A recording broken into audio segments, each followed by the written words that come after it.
In the ruins of Nippur, 70 miles south of modern Baghdad, archaeologists working through layers of ancient mud brick uncovered something that would challenge our understanding of humanity's earliest memories.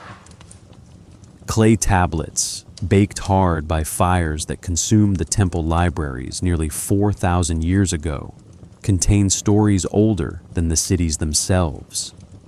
Stories of gods who walked among humans, who fought wars that shook the earth, who brought both knowledge and catastrophe. The Sumerians called them Anunnaki, those of princely blood, those who from heaven to earth came, and the texts describe not peaceful myth, but violent cosmic conflict that ended an age. Welcome. Thank you for being here tonight, wherever this finds you. It might be late where you are, the house quiet, the day finally released. I'm grateful you've chosen to spend this time exploring one of humanity's most ancient and enduring mysteries. What makes these Sumerian accounts so remarkable is their specificity. These aren't vague creation myths or symbolic parables. The Atrahasis epic, dating to around 1700 BCE but copying much older sources, describes divine labor disputes, rebellion among lesser gods, and a deliberate decision by the Council of Anunnaki to destroy humanity through flood. The Enuma Elish recounts warfare between generations of deities using weapons described with unsettling precision, brilliance that blinded, stones that fell from heaven, winds that could tear apart mountains. For over a century, scholars have debated what these texts represent. Mainstream Assyriology interprets them as sophisticated mythology encoding natural phenomena, political ideology, and the psychology of early urbanization. But alternative researchers point to the technological descriptions, the astronomical precision, the genetic language used to describe humanity's creation, and ask whether something more literal might be preserved in these accounts. Whether memory of actual events, actual beings, might be encoded in what we've dismissed as fantasy. Settling that debate is not our purpose tonight. We're not here to prove or disprove, to defend orthodoxy or embrace speculation. We're here to explore the questions themselves, to sit with the wonder that has captivated humans since these tablets were first translated in the 1870s. What were the Sumerians trying to preserve? What did they believe happened in their deep past?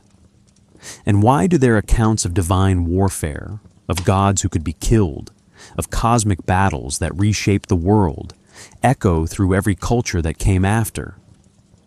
Take a breath. Let that settle for a moment. Where are you right now? Perhaps in bed, the pillow cool beneath your head, maybe in a chair, the house dark around you. Wherever you are, you're exactly where you need to be. Let your shoulders drop slightly. Feel the weight of your body supported completely. We have time, we have the whole night ahead to move through this story at the pace of starlight and erosion. If you find value in this kind of intellectual exploration designed for rest, a like or subscribe helps others discover these meditations. These ancient mysteries deserve to be explored with the patience they require, and your support allows that work to continue. Thank you. Now then, picture the Mesopotamian plain 5,000 years ago. The land between the rivers where the Tigris and Euphrates carved their uncertain paths toward the Persian Gulf. The soil was rich with silt deposited over millennia, dark and fertile but treacherous, prone to flooding, to sudden shifts as rivers changed course, to marshlands that could swallow entire settlements. Against this unstable landscape, humans began to build something unprecedented. Not villages, but cities, places with tens of thousands of inhabitants, with monumental architecture, with specialized labor and hierarchical organization. They developed writing not for poetry, but for administration, pressing wedge-shaped marks into wet clay to track grain stores and temple inventories. And in those same temples, on those same clay tablets, they recorded something else. Memories of a time before, when the world was different, when the gods had not yet withdrawn into ritual and distant heaven. The tablets speak of an age when Anunnaki walked visibly among humans, when divine councils met to decide the fate of creation, when conflicts among these beings shaped the physical world. Whether metaphor or memory, poetry or history, these texts preserve something, a pattern of thought, a way of understanding cosmic order and chaos that would echo through Akkadian, Babylonian, Assyrian, Hebrew, and eventually into the traditions we still carry today. But first, we need to understand the world that existed before the tablets were written, before the cities rose, before there were words to name what came before. The land itself remembers, even when human memory fails. They die being. Mesopotamian plain 10,000 years ago bore little resemblance to the cities that would one day rise there. Where Uruk and Ur would eventually stand, marshlands stretched toward horizons broken only by scattered reed beds, swaying in wind that carried no human voices, no temple songs, no administrative debates. The Tigris and Euphrates had not yet settled into their familiar courses. They wandered, season by season, carving new channels through alluvial soil, abandoning old paths, creating temporary lakes that might last decades before draining away. This was a world in transition, emerging from the grip of the last ice age, warming into the climate regime we recognize today. During the Younger Dryas period, roughly 12,800 to 11,600 years ago, temperatures had plunged back toward glacial conditions. Ice sheets that had been retreating suddenly stabilized. The Fertile Crescent experienced cooler, drier conditions. Wild grasses that would become wheat and barley retreated to refugia in the highland foothills of the Zagros and Taurus Mountains. Humans living in the region, small bands of hunter-gatherers, followed the game and the seasonal plants, moving with rhythms that had sustained their ancestors for hundreds of generations. When the cold broke around 11,600 years ago, the transformation came relatively quickly in geological terms. Within centuries, temperatures climbed toward modern levels. Rainfall patterns shifted. The wild cereals began expanding from mountain valleys down into the broader plains. Perhaps the most significant change was water. Snowmelt from mountain ranges feeding rivers that carried unprecedented volumes, depositing rich sediment across the lowlands, creating the black soil that would later be called the gift of the rivers.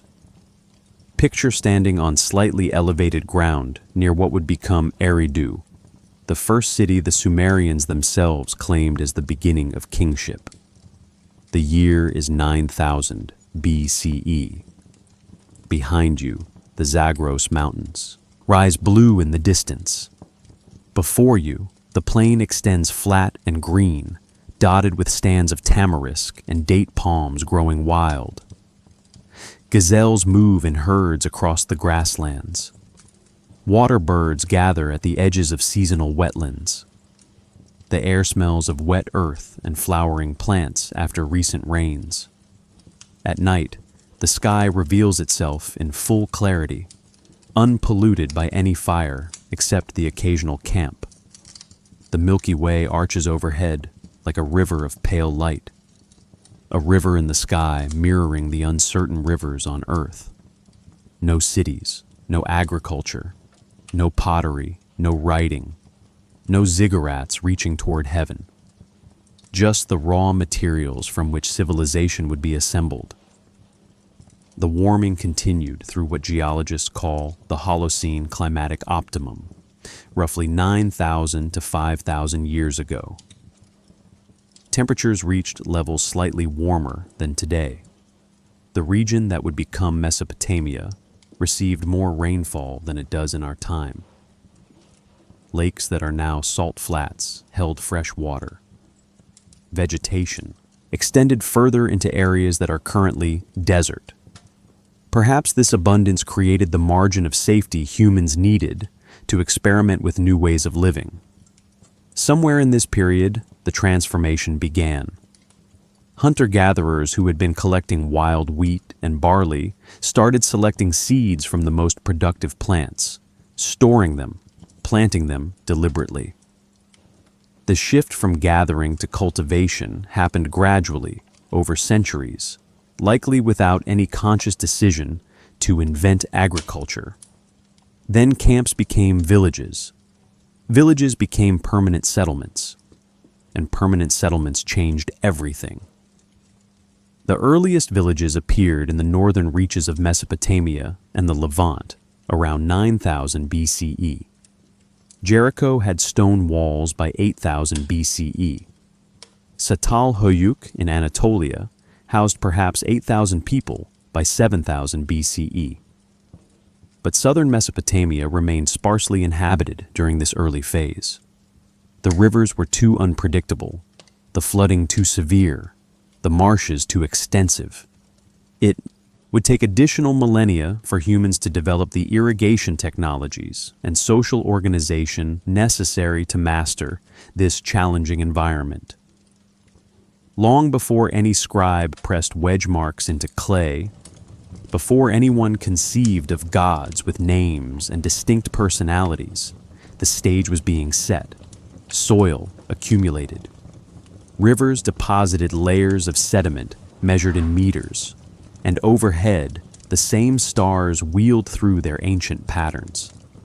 Orion rising in winter, the Pleiades marking seasonal transitions, Venus appearing as both morning and evening star. By 6000 BCE, the pieces were finally in place. Climate had stabilized. Agricultural techniques had matured.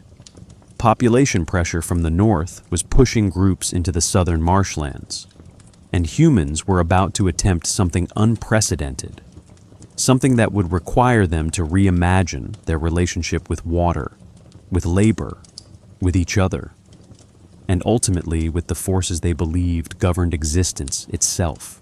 The forgotten world was ending. The age of cities was about to begin.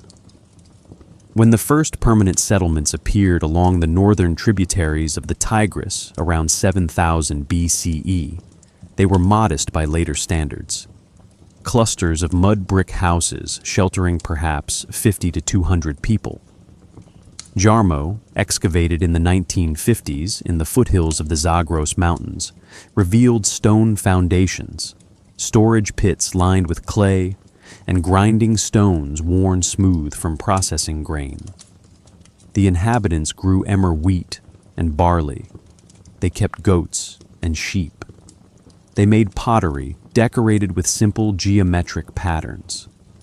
Nothing in the archaeological record suggested they imagined their descendants would build cities visible from miles away.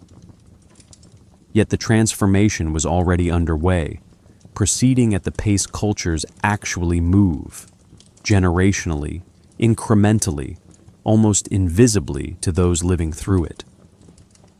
By 6000 BCE, settlements were appearing further south.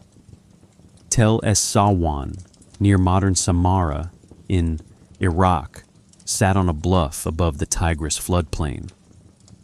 The community built defensive walls, evidence that accumulated wealth now required protection. They practiced irrigation, channeling river water to fields planted with increasing organization. Infant burials beneath house floors contained grave goods, beads, pottery, tools. Social differentiation was becoming visible in material form. Perhaps the most significant development was happening at Eridu, the settlement the Sumerians themselves would later claim as the first city, the place where kingship descended from heaven. The earliest occupation levels at Eridu date to approximately 5400 BCE. Archaeologists digging through the Tell found something remarkable in the deepest levels. A small temple measuring only 3 by 4 meters, built on virgin soil. In the center, a platform. Outside, evidence of fish offerings, bones of carp and catfish from the nearby marshes. This tiny shrine would be rebuilt 17 times over the next 2,000 years, each iteration larger than the last, always on exactly the same spot. Something about this location mattered. 4,000 years of continuous religious architecture at one spot. 4,000 years of accumulated memory, of ritual repetition, of belief that this place connected Earth to something beyond. Across southern Mesopotamia during the Ubaid period, roughly 6,500 to 4,000 BCE, similar patterns emerged. Small temples appeared at the centers of growing villages. Pottery styles became remarkably uniform across hundreds of miles, suggesting trade networks or cultural exchange. The painted ceramics show geometric designs, stylized animals, and what might be early religious symbols, though interpretation remains speculative. Irrigation systems expanded, requiring coordination among multiple families or settlements. Water rights became property. Disputes needed resolution. Authority structures developed to manage both ritual and practical necessities. Full environment continued shaping possibilities. Southern Mesopotamia had virtually no stone, no timber suitable for construction, no metal ores. Everything had to be imported or improvised. Mud brick became the universal building material, cheap, abundant, easily shaped, but vulnerable to water and requiring constant maintenance. Unlike Egyptian stone monuments that could stand for millennia, Mesopotamian structures required continuous human labor to maintain. Perhaps this influenced how they thought about time, about the relationship between human effort and cosmic order. Long before writing preserved their thoughts, these communities were developing complex cosmological frameworks. We know this from the temple architecture, from the careful orientations, from the iconography appearing on cylinder seals. A seal impression from this period shows a temple facade flanked by animals, perhaps a deity. The visual vocabulary that would later explicate detailed mythologies was taking form, expressed in clay and imagination centuries before cuneiform existed to capture narratives. By 4500 BCE, the population of southern Mesopotamia was growing rapidly. Villages were becoming small towns. The first wheeled vehicles appeared, revolutionizing transport of goods and building materials. Copper working advanced from simple hammering to casting complex shapes. Social stratification was increasingly evident. Leadership was consolidating. Priest administrators were emerging as specialists who mediated between the practical needs of irrigation agriculture and the ritual requirements of maintaining divine favor. The stars continued their patient arc above. The constellation we call Taurus rose in spring, marking when farmers should plant. The Pleiades cluster signaled harvest time. Sirius appeared on the eastern horizon just before sunrise during the hottest part of summer. Cosmic observation was becoming agricultural necessity, and agricultural necessity was becoming religious obligation. Imagine standing at Eridu around 4200 BCE. The temple has been rebuilt perhaps 8 times now. It rises perhaps 6 meters above the surrounding plain, its mud brick walls painted white. Inside, priests maintain offerings to the deity they're beginning to call Enki. The community numbers several thousand. Specialized craftspeople produce pottery, tools, textiles. Boats made of bundled reeds move along canals.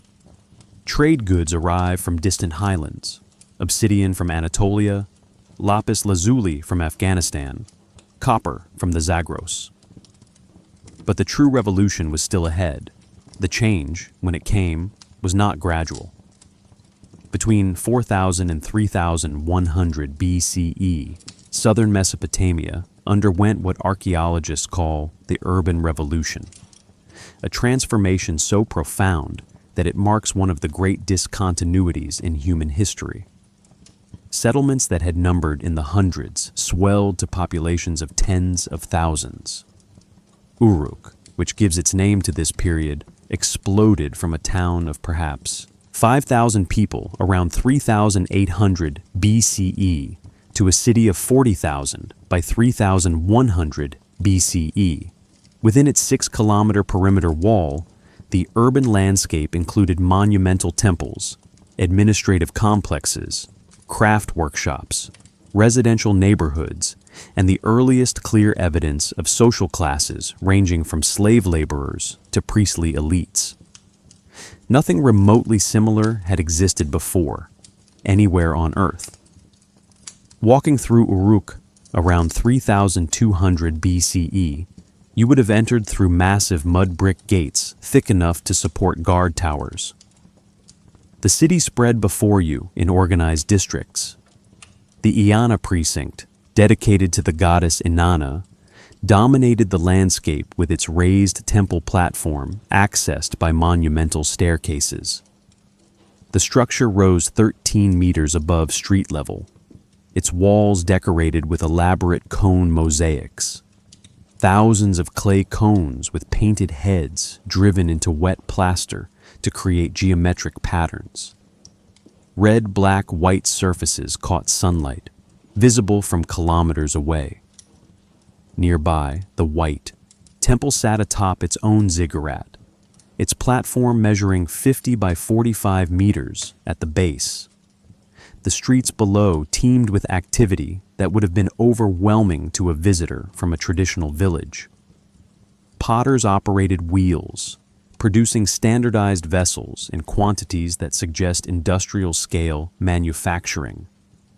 Metal workers cast bronze tools and weapons in stone molds. Textile workshops employed dozens of women weaving wool. The air would have carried smoke from countless cooking fires, the smell of beer fermenting in large jars, the sounds of construction, trade negotiations, animals being driven to market or temple for sacrifice. Because temples had become economic powerhouses by this point, the Temple of Inanna owned vast agricultural lands, flocks numbering in the thousands, fishing rights on canals and marshes, workshops producing goods for trade. Managing this economic complexity required something revolutionary. Around 3,400 BCE, administrators in Uruk's temples began pressing marks into clay tablets using cut reeds. The earliest tablets are purely administrative, records of grain disbursements, livestock counts, land allocations. A tablet from this period shows a pictograph of a head and a bowl, indicating a ration. Another uses a symbol for sheep, followed by numerical marks. Writing emerged not from poetry or philosophical musing, but from bureaucratic necessity. These earliest texts, called proto-cuneiform, are barely readable to modern scholars. The symbols are still pictographic, not yet the wedge-shaped abstract signs that would develop. But within 3 centuries, the script would evolve to capture not just nouns and numbers, but verbs, names, grammatical relationships. By 2600 BCE, it would record poetry, myths, historical chronicles, legal codes. The capacity to preserve thought across time was emerging. Alongside writing, another profound shift was occurring. Political authority was consolidating into what we recognize as kingship. Earlier periods had priest administrators whose authority derived from their role mediating between human and divine. But around 3000 BCE, we start seeing evidence of secular rulers with military power. Cylinder seals show figures that appear to be kings. Bearded men in distinctive kilts, sometimes shown in combat, sometimes receiving tribute. The legendary king list, compiled much later but preserving earlier traditions, begins with the phrase, "When kingship was lowered from heaven, kingship was an eridu." This merging of divine authorization and human authority would become central to Mesopotamian political theology. The king ruled because the gods had chosen him. His legitimacy derived not from democratic selection, but from cosmic appointment. And the gods, in turn, were conceived as operating through a similar hierarchy. Anu, the Sky Father, presided over a divine council. Enlil, Lord of wind and storm, executed decisions. Enki, god of wisdom and fresh water, maintained cosmic order. Lesser deities served greater ones, just as humans served their social superiors. Heaven and earth mirrored each other. Other cities were rising during this same period. Ur, later famous as the birthplace of Abraham, was growing rapidly along a channel of the Euphrates. Lagash, Umma, Nippur, each becoming a city-state with its own patron deity, its own king, its own economic territory. Competition for resources led to conflicts. Inscriptions from slightly later periods describe border disputes, irrigation sabotage, outright warfare. The night sky remained constant above this transformation. The same stars that had guided nomadic hunter-gatherers now helped priests calculate agricultural calendars and ritual schedules. But something had shifted in how humans related to those distant lights. In a city of 40,000, you are surrounded by strangers. The social world exceeds human cognitive capacity. Abstraction becomes necessary. Laws, contracts, property rights, social classes, religious hierarchies. The gods too became more distant, more formalized, more embedded in institutional ritual rather than immediate experience. The age of direct divine contact, if it had ever existed, was either ending or transforming. But the memory of it would be preserved, pressed into clay, waiting. The first cuneiform tablets to reach European scholars arrived not through systematic excavation, but through antiquities dealers in Baghdad during the 1840s.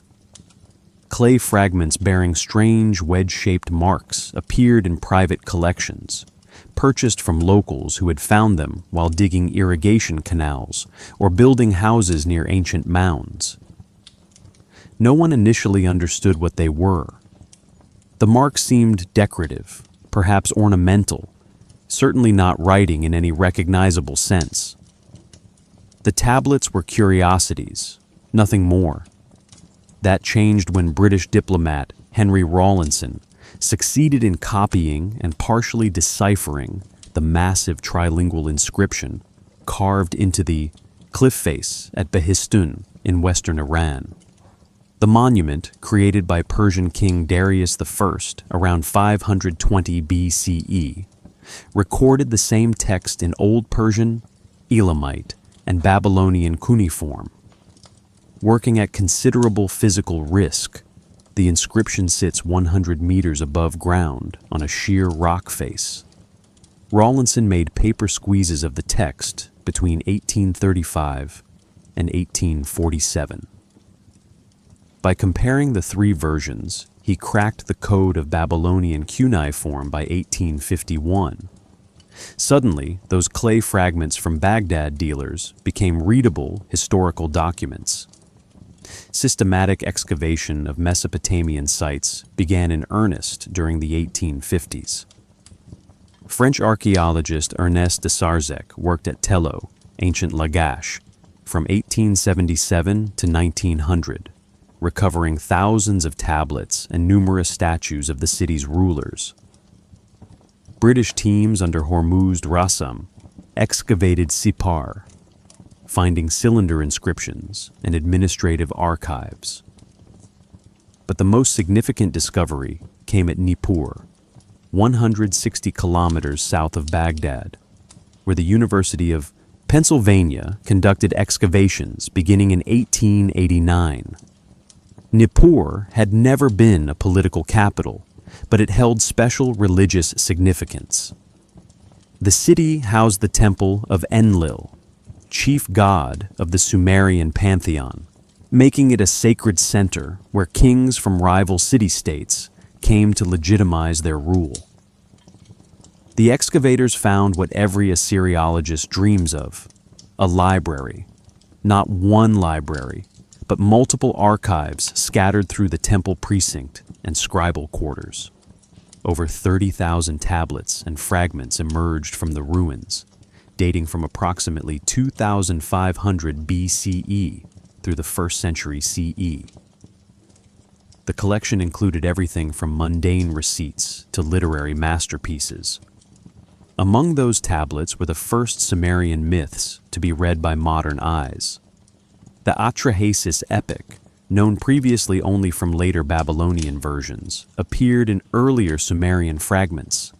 Creation accounts emerged, hymns to gods and goddesses, king lists tracing dynasties back before the flood, administrative records documenting temple economies, legal contracts, mathematical tables, medical prescriptions, personal letters, the full spectrum of an ancient civilization's intellectual life, preserved because clay, unlike papyrus or parchment, survives millennia buried in dry soil. One tablet in particular captured scholarly attention. Catalogued as NI 4569, it contained part of what would later be recognized as the Eridu Genesis, the oldest known version of the flood narrative. The text describes the creation of humans, the establishment of cities, and a divine decision to destroy humanity through deluge. The tablet was fragmentary, with sections missing, but enough survived to reveal a narrative template that would echo through Atrahasis, the Epic of Gilgamesh, and eventually into Genesis. The flood story wasn't original to Hebrew scripture. It was part of a much older Mesopotamian tradition. Decipherment proceeded slowly. Sumerian, unlike the Semitic languages that surrounded it, has no known linguistic relatives. It's an isolate, a language unlike any other recorded human speech. Scholars had to learn it through bilingual texts, Sumerian Akkadian dictionaries created by ancient scribes, and painstaking comparative analysis. Even today, significant uncertainties remain. Pronunciation is largely reconstructed. Grammatical nuances are debated.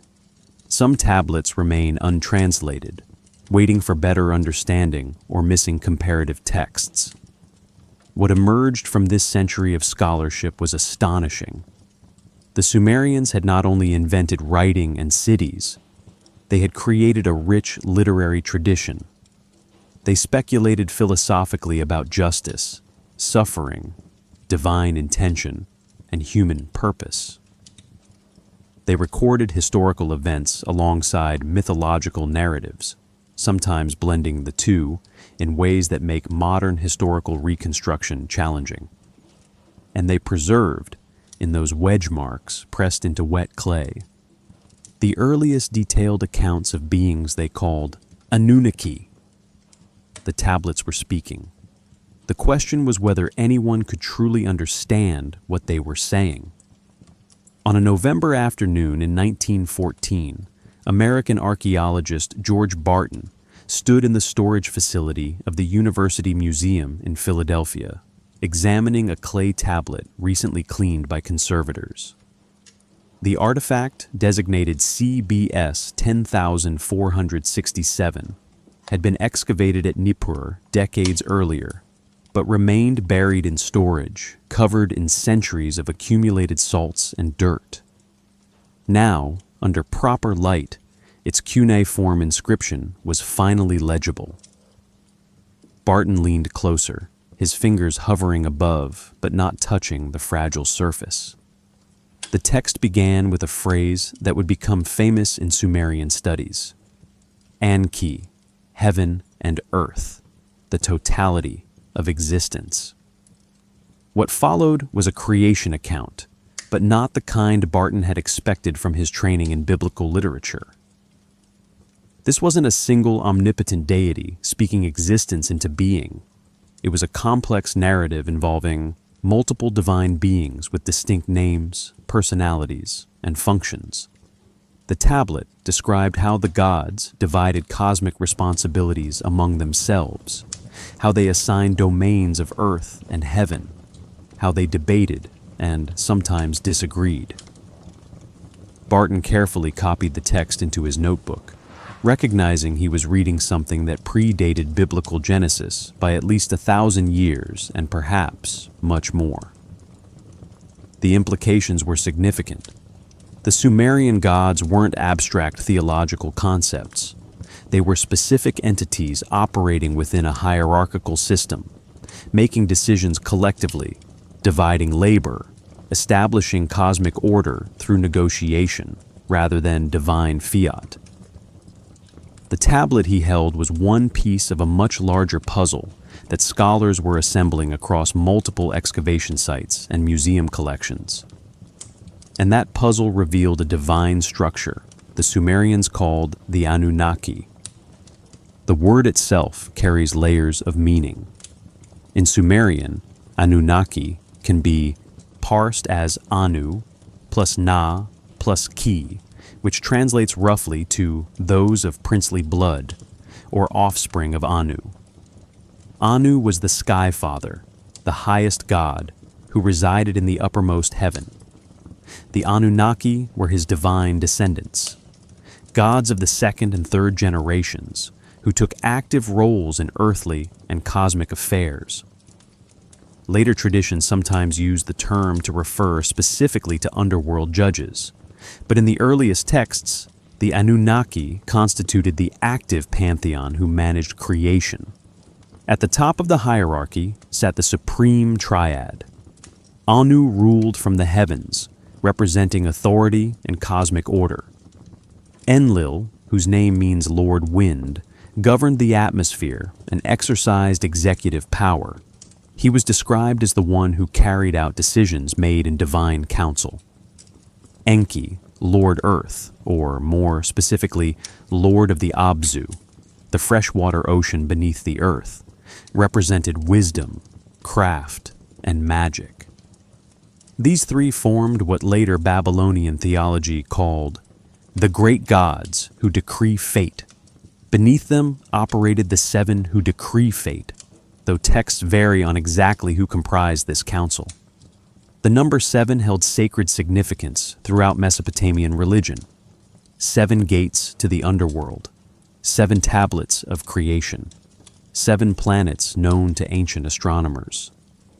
This council of 7 senior Anunnaki apparently made the major decisions affecting both divine and human realms. Then came the broader assembly of Anunnaki, numbering in the hundreds according to some texts. These gods had specific responsibilities: patron deities of cities, gods of crafts and agriculture, goddesses of war and love and healing. Inanna ruled over Uruk and embodied sexual love, warfare, and the planet Venus. Ninhursag was the mother goddess, associated with birth and mountains. Utu was the sun god, associated with justice. Nana governed the moon and the city of Ur. Each major city had its patron deity, and that deity's standing in the cosmic hierarchy influenced the city's political fortunes. Serving the Anunnaki were the Igigi, lesser gods who performed manual labor. Several texts describe the Igigi as resentful of their servitude, burdened with digging canals and maintaining irrigation systems. This divine labor hierarchy would become central to understanding one of the most important Sumerian myths, the creation of humanity itself. According to the Atrahasis epic, humans were created specifically to relieve the Igigi of their labor. The gods mixed clay with the blood of a slain deity, then shaped the first humans. We were, in this telling, manufactured as worker beings to serve divine needs. The cosmology was neither abstract nor particularly comforting. The gods were powerful, but not omnipotent. They argued, competed for status, made mistakes, experienced regret. They formed factions. They played favorites among human cities and kings. And according to the texts that would gradually be translated over the following decades, they sometimes went to war. The Enuma Elish, the Babylonian creation epic, preserved on 7 tablets and copied from older Sumerian sources, describes a time before conflict, a period when cosmic order had been established and roles clearly defined. The text, discovered in the ruins of Ashurbanipal's library at Nineveh in the 1840s and published in complete form by 1876, begins with the phrase, "When on high heaven had not been named, firm ground below had not been called by name." It describes primordial chaos gradually organizing into structured reality through the agency of divine beings. In this early period, the Anunnaki dwelt among the forces they had shaped. The gods were not distant abstractions, but active presences maintaining cosmic and earthly systems. Enlil resided in his temple Akur at Nippur. Enki lived in his temple Abzu at Eridu, built above the freshwater aquifer that the Sumerians believed extended beneath the entire earth. Inanna's main dwelling was the Iana temple complex in Uruk. These weren't symbolic residences. Texts describe daily offerings, ritual meals prepared for divine consumption, elaborate procedures for maintaining the gods' comfort and satisfaction. The relationship between gods and humans during this golden time operated on principles of mutual service. Humans provided labor, food offerings, worship, and the maintenance of temples and irrigation systems. In exchange, the gods provided protection, fertility, favorable weather, and success in warfare. It was a contractual arrangement, but one with genuine obligations on both sides. When offerings were neglected, when ritual procedures were performed incorrectly, when temples fell into disrepair, the gods might withdraw their favor. Drought would follow. Crops would fail. Enemies would triumph in battle. The Atrahasis epic provides the most detailed account of this early relationship. Before humanity's creation, the text describes a functioning divine society where Anunnaki and Igigi maintained the earthly realm together. The Anunnaki supervised while the Igigi performed manual labor, digging the courses of the Tigris and Euphrates, creating irrigation canals, building embankments against floods. The work was described in detail: 40 years of digging, the removal of millions of cubic meters of soil, the physical exhaustion of divine laborers. The text gives these efforts weight, describing the blisters on divine hands, the aching backs, the endless repetitive toil. Perhaps what's most striking about these accounts is their matter-of-fact tone. The gods aren't portrayed as perfect or transcendent. They experience physical limitations. They complain about working conditions. They need rest, food, and comfort. Enki is described as clever, but also as prone to drinking too much beer and making questionable decisions while intoxicated. Enlil is powerful, but also quick-tempered and sometimes vindictive. Inanna is passionate, but also jealous and unpredictable. These are beings with recognizable psychology, capable of nobility and pettiness, wisdom and foolishness. Cities flourished during this period of divine presence. The Sumerian king list describes a time before the flood when kingship was lowered from heaven to Eridu. The early kings have implausibly long reigns. Alulim ruled for 28,800 years, Alalgar for 36,000 years.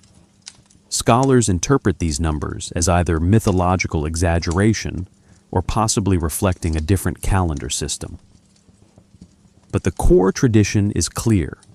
There was an age when divine and human realms intersected more directly, when rulers lived extraordinarily long lives, when civilization operated under direct divine guidance. Archaeological evidence from the Ubaid and Uruk periods shows rapid development of technologies and social organization. Irrigation systems expanded dramatically. Monumental architecture appeared. Writing was invented. Mathematics advanced to sophisticated accounting systems.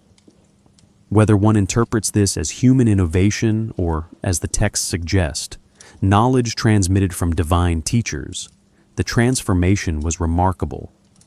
But tensions were building. The Atrahasis describes the Igigi growing resentful of their endless labor. They gathered in secret, discussing rebellion.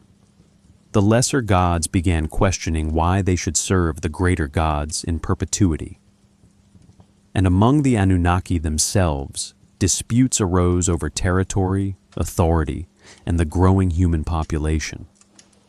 The golden time, if it ever existed as described, was approaching its end. The fragments of what happened next are scattered across dozens of tablets, written and rewritten over millennia, preserving memories of catastrophe. What triggered the war that would end an age?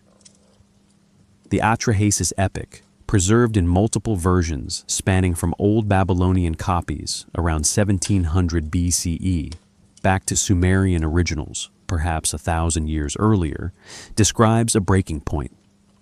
The Igigi gods, after what the text specifies as 40 years of hard labor, digging the Tigris and Euphrates riverbeds, gathered in secret council.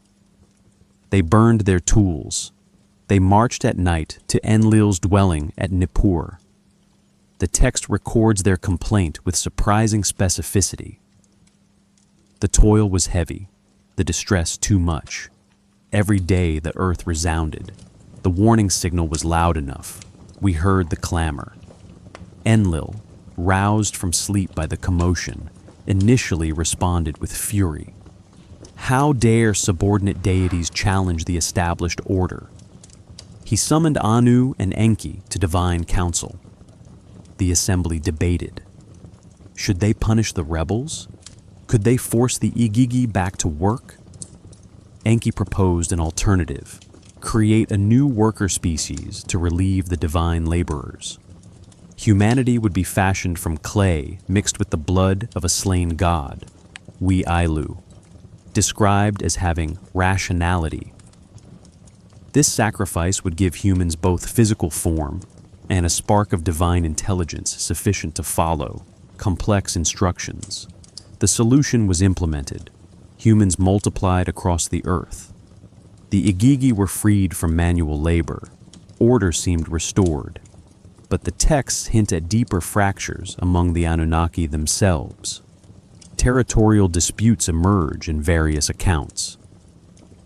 The debate between bird and fish, a Sumerian disputation text, suggests conflicts over resource allocation. The debate between winter and summer describes seasonal deities arguing over primacy. These literary texts, while partly entertainment, reflect underlying theological tensions about divine hierarchy and cosmic order.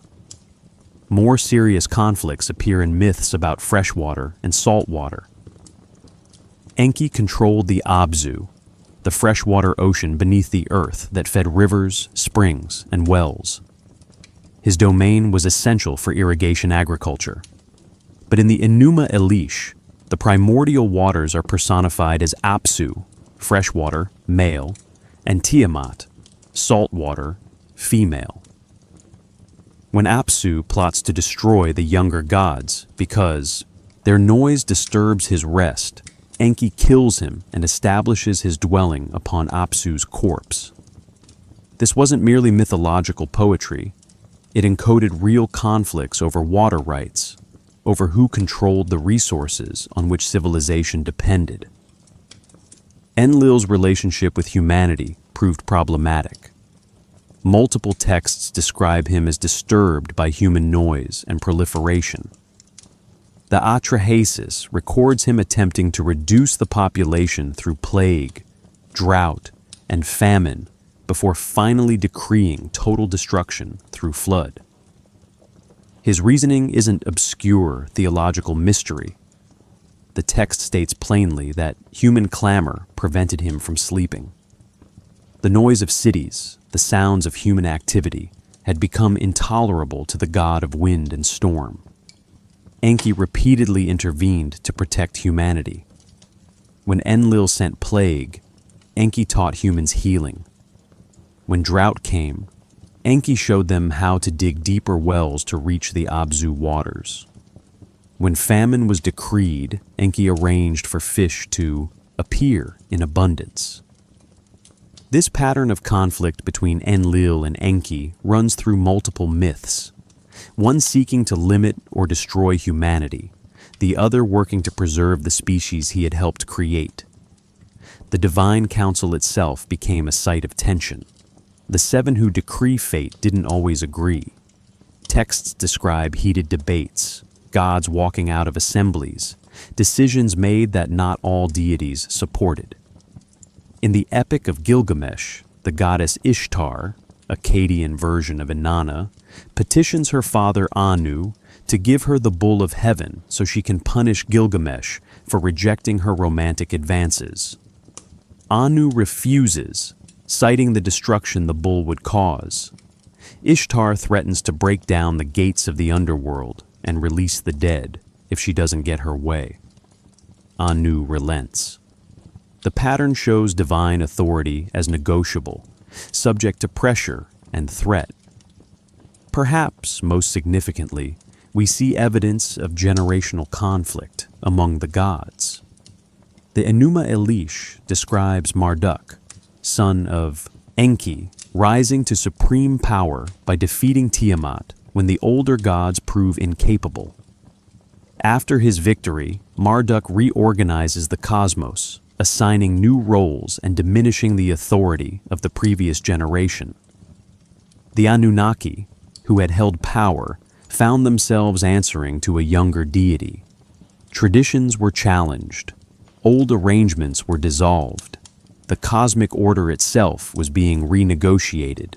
Cylinder seals from the late 3rd millennium, BCE, sometimes show conflict imagery. Gods with weapons, defeated figures lying prostrate, celestial symbols arranged in ways suggesting confrontation. The artistic vocabulary reflected theological and perhaps political tensions. When Naram Sin of Akkad claimed divine status around 2250 BCE, declaring himself God of Akkad, it represented either hubris that offended the gods or, alternatively, a blurring of the boundary between divine and human authority that previous ages had maintained more strictly. The tablets preserve a world where cosmic stability was neither guaranteed nor permanent. The Anunnaki themselves were subject to forces, to conflict, ambition, fear, and the corrosive effects of power exercised across vast time spans. Something was building toward catastrophe.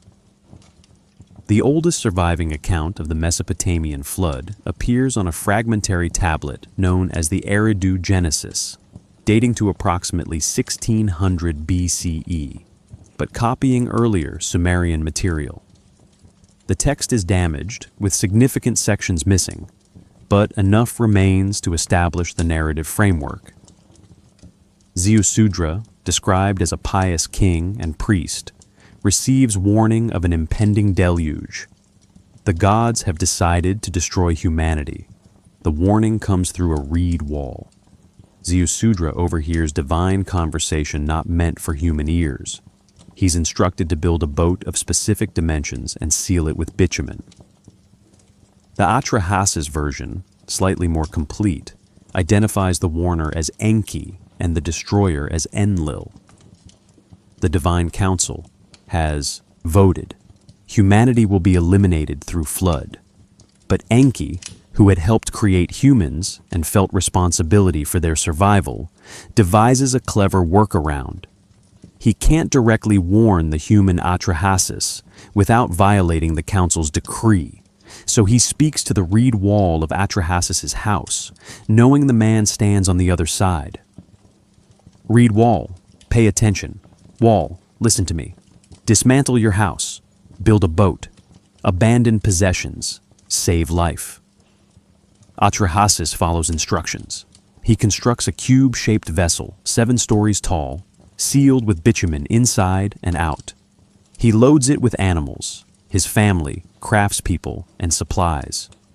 The text describes the boarding process in detail. Each type of animal in pairs, provisions for a long voyage, pitch applied to every scene. Then the storm arrives. The description in both Atrahasis and the later epic of Gilgamesh is vivid and terrifying. The south wind blew, submerging the mountains, overwhelming the people like a battle. No one could see anyone else, nor could people be recognized from heaven. Even the gods were frightened by the deluge. They withdrew, they went up to the heaven of Anu. The gods cowered like dogs, crouching outside. For 7 days and 7 nights, the storm continues. The text emphasizes that even the gods who decreed the flood are horrified by its effects. Ishtar laments, "How could I speak evil in the gods' assembly? How could I order battle to destroy my people? It is I who give birth to my people. Like the spawn of fish, they fill the sea." The remorse is immediate and profound. The gods apparently hadn't fully imagined the consequences of their decision. When the waters recede, Atrahasis's boat grounds on a mountain. He sends out birds to test whether land has emerged. First a dove, which returns. Then a swallow, which also returns.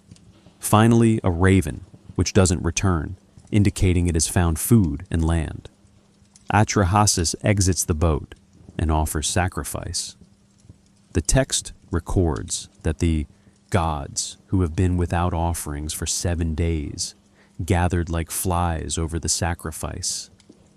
They're hungry. The system that sustained them through human worship has been interrupted. They're dependent on the very beings they attempted to destroy. Enlil arrives and is furious to discover survivors. How did any man escape? No human was to survive the destruction. Enki confesses to warning Atrahasis, defending his action by pointing out the injustice of destroying all humanity for the faults of some. A debate ensues. Finally, a compromise is reached. Humanity will be allowed to continue, but with limitations. Human lifespans will be shortened. Infant mortality will increase. Some women will be barren. The population will be controlled through these mechanisms rather than catastrophic destruction. This narrative raises immediate questions for anyone reading it without theological preconceptions. The flood wasn't a natural disaster. It was a weapon, deliberately deployed by divine beings capable of manipulating weather and water on a global scale. The text described technologies or powers that exceed anything we associate with Bronze Age civilizations. How could the authors conceive of such capabilities? Were they entirely imaginative, or were they preserving memories of actual events through mythological language? Geological evidence does indicate massive flooding events in Mesopotamian history. Woolley's excavations at Ur in the 1920s found an 8-foot layer of water-deposited clay separating archaeological strata, suggesting severe inundation around 2800 BCE. Similar flood deposits appear at other Sumerian sites, though not always dating to the same period. Some researchers point to the Black Sea deluge hypothesis, which proposes that the Black Sea was a freshwater lake until approximately 5,600 BCE, when rising Mediterranean levels breached the Bosphorus, flooding the basin catastrophically. Communities living around the Black Sea would have experienced exactly what the myths describe: rapidly rising waters, forced migration, loss of settlements. But the Mesopotamian accounts insist this wasn't a random natural disaster. It was intentional. It was decided in divine counsel. It was executed with precision. And it failed to achieve its complete objective because one God defied the consensus and preserved a remnant. The flood marks a turning point in divine-human relations. After this, the texts describe a more distant relationship, more mediated through ritual and priesthood, less direct. The age when gods walked visibly among humans was ending, or perhaps had already ended. What remained were memories, preserved in clay, of a time when the boundaries between human and divine, between earth and heaven, were different than they would be in all the ages that followed. On a spring morning in 2100 BCE, in the city of Girsu, near Lagash, a scribe named Lunana sat in the temple scriptorium, preparing a clay tablet. He had been commissioned to create a fresh copy of an ancient text, the Lugal-A, which described the god Ninurta's battle against the demon Asag. Lunana had copied this text before, but temple protocol required periodic renewal of important literary works. Fresh tablets replaced old ones that had become worn or damaged. He began pressing his reed stylus into the damp clay, forming the opening lines that described Ninurta arming himself for battle. The text listed his weapons with specific terminology that had been handed down through generations of scribes. The Sharur, Ninurta's talking mace, capable of flying to distant places and reporting back. The weapon which tears apart the mountains. The 50-headed mace. The storm which filled the heavens. Lunana inscribed each weapon carefully, maintaining the traditional formulas his teachers had drilled into him. The descriptions were strange. Weapons that seemed to possess intelligence, that could fly, that produced effects more dramatic than anything Lunana had witnessed in actual warfare. But his task wasn't to understand or question. It was to preserve exactly what the text said, to maintain continuity with what previous generations had recorded. He worked through the afternoon, eventually reaching the passage where Ninurta unleashes his arsenal against Asag. The demon is described as bringing forth a storm of flaming fire, creating devastation across the land. Ninurta responds with weapons that produce thunder, that make the earth shake, that cause mountains to split. The battle's aftermath leaves the landscape transformed, with stones scattered, waters diverted, entire regions rendered uninhabitable. Lunana set down his stylus as the light faded, leaving the tablet to dry overnight.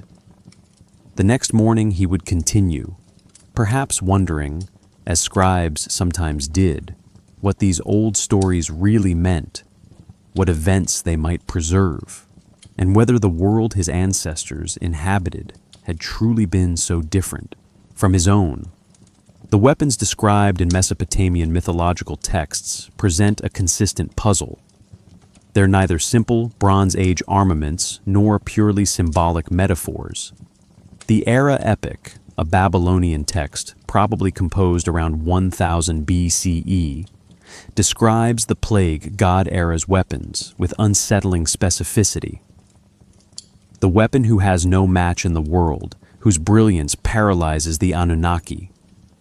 The Sibiti, 7 warrior gods who serve Era, are described as having flames of fire and producing effects that devastate cities and kill without leaving marks on bodies. The term brilliance or radiance appears repeatedly in descriptions of divine weapons. The Sumerian word is melamu, often translated as terrifying splendor or awesome luminosity. It's described as a weapon in itself, something that could be deployed to paralyze enemies, blind opponents, or inspire paralyzing fear. When Inanna descends to the underworld, she's stripped of her melamu at the gates, losing her power. When Ninurta defeats his enemies, he takes possession of their melamu. It's treated as transferable, material, something that could be possessed or lost. Thunderstones appear in multiple contexts. The Sumerian word is jig, literally stone of the storm. Some scholars interpret these as meteorite iron, which would have been the first source of iron technology long before smelting was developed. But the texts describe these stones as weapons that fall from heaven, guided by divine hand, capable of destroying fortifications and killing enemies. The boundary between natural meteorite impacts and deliberately deployed weapons becomes unclear in the narrative. Wind weapons receive extensive description. Enlil, as god of wind and atmosphere, commanded forces that could sweep away mountains, create storms that lasted days, produce darkness at midday. The Enuma Elish describes Marduk fashioning winds as weapons against Tiamat, the four winds, the seven winds, the wind, which has no equal. He uses them to inflate Tiamat's body until she's vulnerable, then shoots an arrow through her inflated form. The imagery is precise, mechanical, suggesting specific understanding of aerodynamic principles. Archaeological evidence of Bronze Age destructions sometimes presents puzzling features. Excavations at several sites show sudden abandonment, layers of ash, collapsed walls, but patterns that don't fit typical warfare or natural disasters.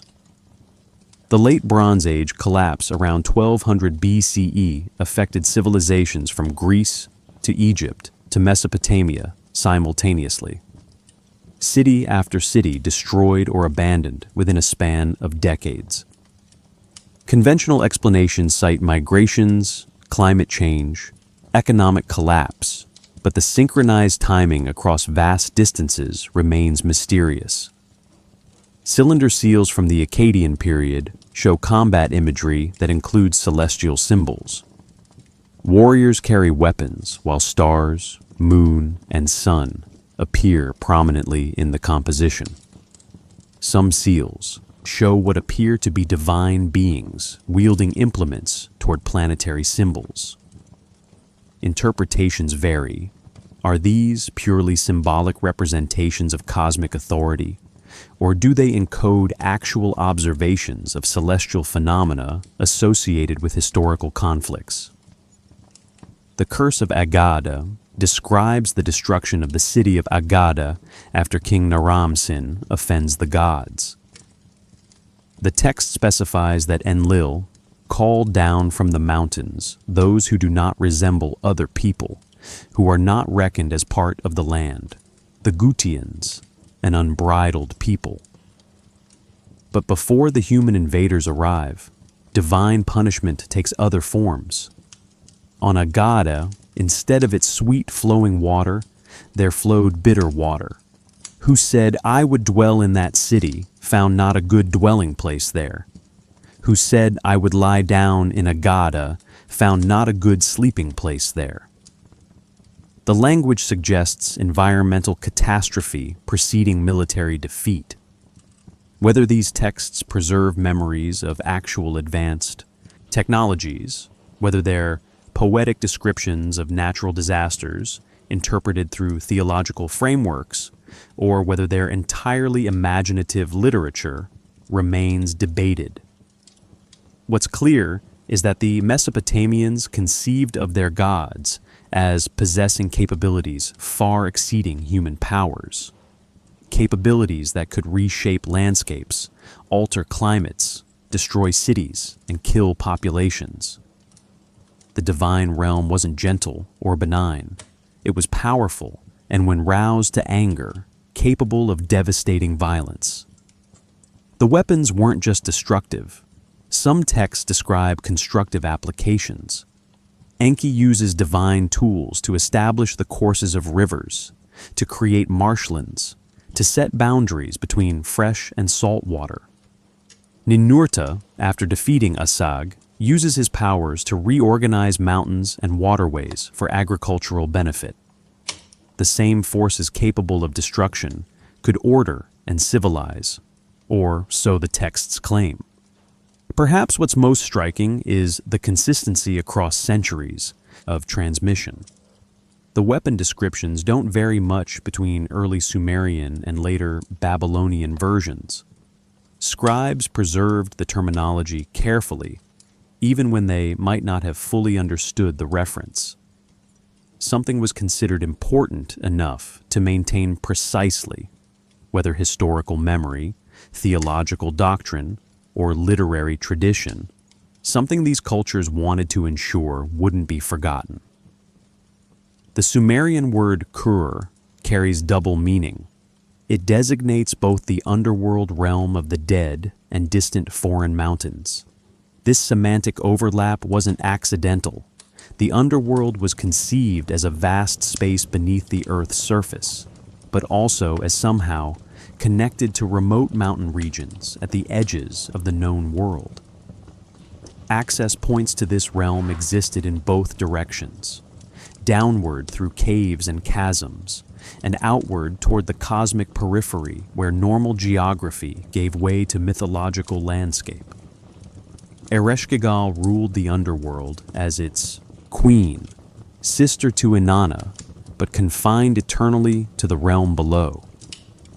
Her husband was Nergal, though some traditions describe their marriage as forced, the result of Nergal's own exile to the underworld after offending the other gods. The divine palace in the underworld mirrored those above, with gates, courts, servants, and bureaucracy. But everything was inverted, diminished. The underworld gods drank muddy water while the celestial gods drank clear.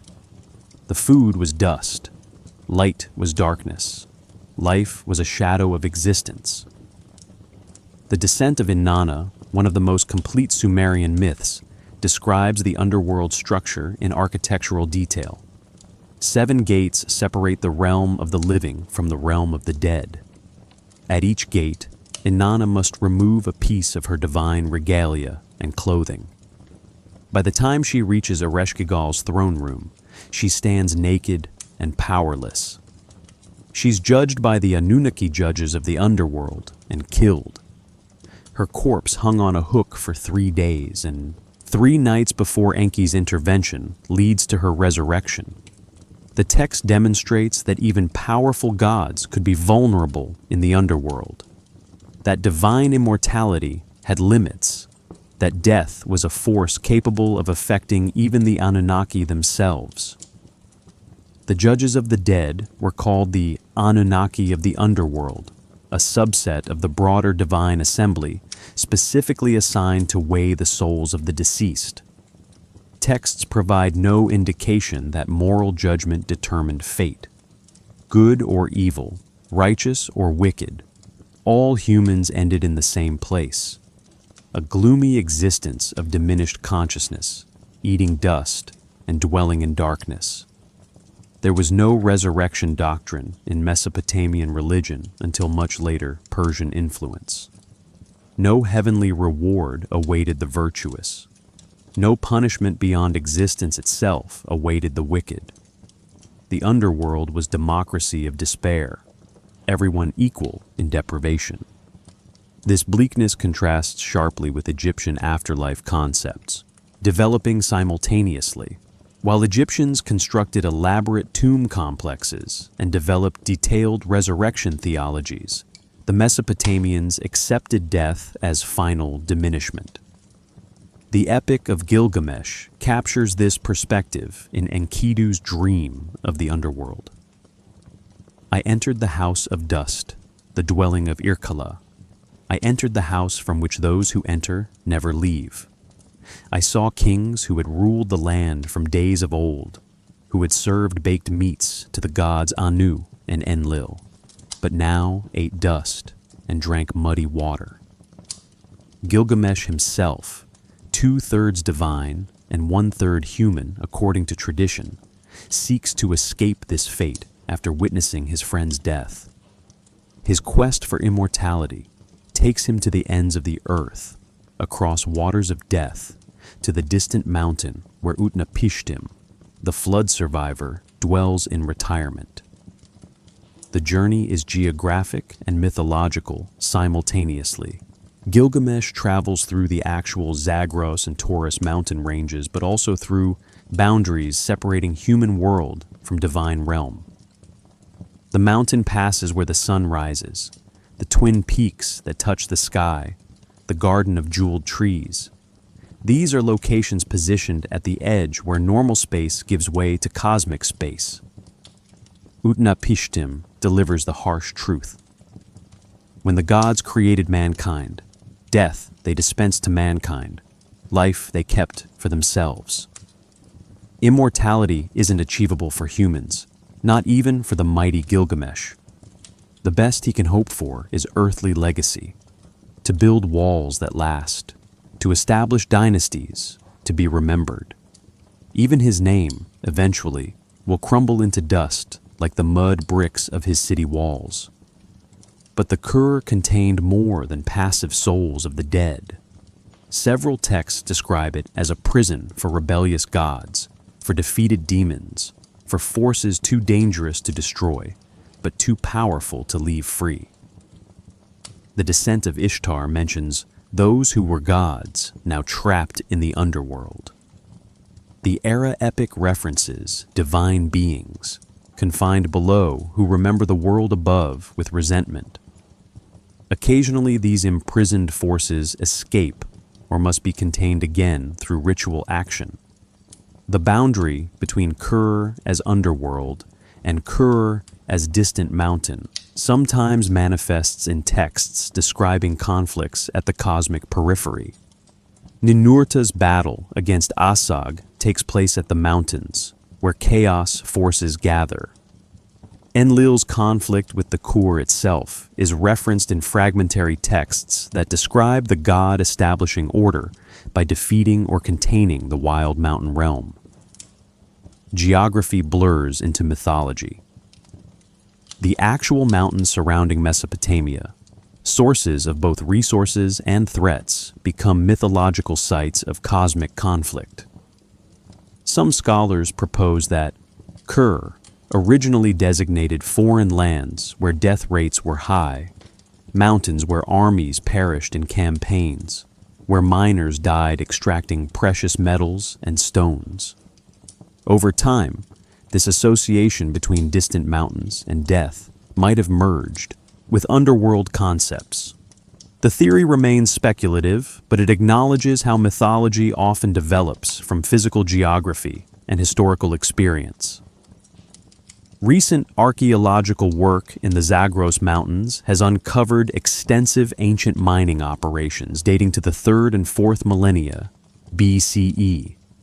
Copper, silver, lapis lazuli. The Sumerians depended on these materials but couldn't extract them locally. They sent expeditions into hostile mountain terrain, worked with local populations, and suffered significant casualties. Perhaps these experiences shaped how they imagined the Kur, a place of wealth and danger, of necessary contact with forces beyond their control. The dead didn't rest peacefully. Texts describe ghosts of the improperly buried returning to trouble the living. Elaborate funeral rituals developed to ensure the deceased made the journey to the underworld and stayed there. Offerings to the dead continued for years after death. The boundary between worlds was permeable, requiring constant maintenance through ritual action. The living and the dead existed in uncomfortable proximity, separated by practices that could fail, by obligations that could be neglected. Imagine standing at the mouth of a cave in the foothills east of Lagash around 2400 BCE. The opening descends into darkness where no lamp can fully penetrate. Local tradition holds this as one of the gates to the underworld. Priests come here to perform rituals, to send offerings downward, to ensure the boundary remains stable. You can feel cool air rising from below, air that smells of damp stone and earth and something else, something that makes you step back instinctively. Whether the underworld truly lies beneath, or this is simply a cave that inspired mythological associations, hardly matters. The belief shaped behavior. The cosmology determined practice. And practice, repeated across centuries, carved the mythology deeper into cultural consciousness until it became indistinguishable from truth. The Kur was real to the Mesopotamians in the only way that matters. It affected how they lived, how they died, and how they remembered. The connection between Sumerian deities and celestial bodies wasn't metaphorical decoration. It was systematic correspondence that structured religious calendars, determined ritual timing, and organized the entire cosmological framework. Inanna, goddess of love and war, was explicitly identified with the planet Venus. When Venus appeared as the morning star rising before dawn, Inanna was ascending from the underworld. When Venus appeared as the evening star, setting after dusk, Inanna was descending. The 8-pointed star symbol that appears on countless cylinder seals and temple decorations represents Venus in its dual aspect. Both morning and evening phenomenon, both death and resurrection, both warrior and lover. Nana, the moon god, ruled over and governed the monthly cycle that determined festival dates and agricultural timing. The crescent moon symbol became Ur's emblem, appearing on royal seals and temple facades. The moon's phases were observed with precision. New moon, first quarter, full moon, last quarter. Each phase corresponded to specific rituals and offerings. The Sumerian calendar was lunar, with months beginning at the new moon. Intercalary months were added periodically to keep the lunar year synchronized with the solar agricultural cycle. This required astronomical observation, sophisticated enough to predict when adjustment would be necessary. Utu, the sun god associated with justice, crossed the sky daily in his chariot, descending through gates in the western mountains at night, and traveling through the underworld to emerge again in the east. His role as judge deity wasn't arbitrary. The sun illuminates everything, reveals what's hidden, makes accurate assessment possible. Legal proceedings often occurred at sunrise or noon when Utu's power was strongest. Oaths were sworn in his name because lying before the all-seeing sun was cosmically dangerous. The Emule Apin Compendium, preserved in copies dating to around 1000 BCE, but incorporating much older observational material, lists stars and constellations with their rising times throughout the year.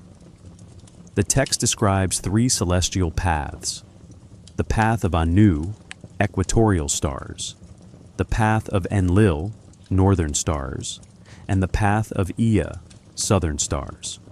It provides precise dates for heliacal risings of major stars, calculates shadow lengths for determining time of day, and includes mathematical tables for predicting lunar eclipses. This wasn't primitive sky watching. It was systematic astronomy backed by centuries of accumulated observations. Temples were oriented with careful attention to celestial alignments. The White Temple at Uruk, built around 3200 BCE, sits atop its ziggurat with corners aligned roughly to the cardinal directions. The Eanna complex shows even more precise orientation. recent. Archaeoastronomical surveys using modern measurement tools confirm that major Sumerian temple structures incorporate solar alignments for solstices and equinoxes. Certain doorways, windows, and ritual spaces are positioned so that sunlight enters at astronomically significant moments: dawn on the spring equinox, sunset on the winter solstice, the rising of particular star groups. Perhaps the most intriguing alignment involves Sirius, the brightest star in the night sky. The Sumerians called it Kak-Sai-Sa, the arrow star, and associated it with the goddess Ninciana, sometimes identified with Inanna. Sirius appears on the eastern horizon just before sunrise during the height of summer, a phenomenon called heliacal rising. In Egypt, this event coincided with the Nile's annual flooding and became the basis for their calendar. In Mesopotamia, Sirius's rising marked the hottest, driest part of the year. Some temples show architectural features that frame Sirius at its heliacal rising, suggesting ritual observation of this event. But hidden beneath the observational astronomy was something more speculative. The idea that celestial movements influenced earthly events, that planets and stars weren't merely markers of time, but active forces shaping human destiny. Early forms of astrology appear in Mesopotamian texts by the 2nd millennium BCE. Omens were read from planetary positions, from lunar eclipses, from the appearance of comets. If Jupiter passed near a certain star during a certain month, it foretold war or peace, abundance or famine, the rise or fall of kings. The assumption underlying this practice was correspondence between celestial and terrestrial realms. What happened in heaven manifested on earth. The gods who ruled the planets weren't distant observers, but active participants in earthly affairs. When Mars, associated with Nergal, god of war and plague, appeared unusually bright or moved in unexpected patterns, it signaled Nergal's heightened activity. When Venus disappeared from the sky for periods during its synodic cycle, Inanna was in the underworld, temporarily absent from human affairs. Modern astronomy recognizes the precision of Mesopotamian observations while rejecting their interpretive framework. The positions they recorded were accurate. The tables they calculated could predict lunar eclipses with remarkable reliability. The Saros cycle, an 18-year period after which eclipses repeat in similar patterns, was understood and used for prediction. But the causal connection between celestial events and human history finds no support in contemporary science.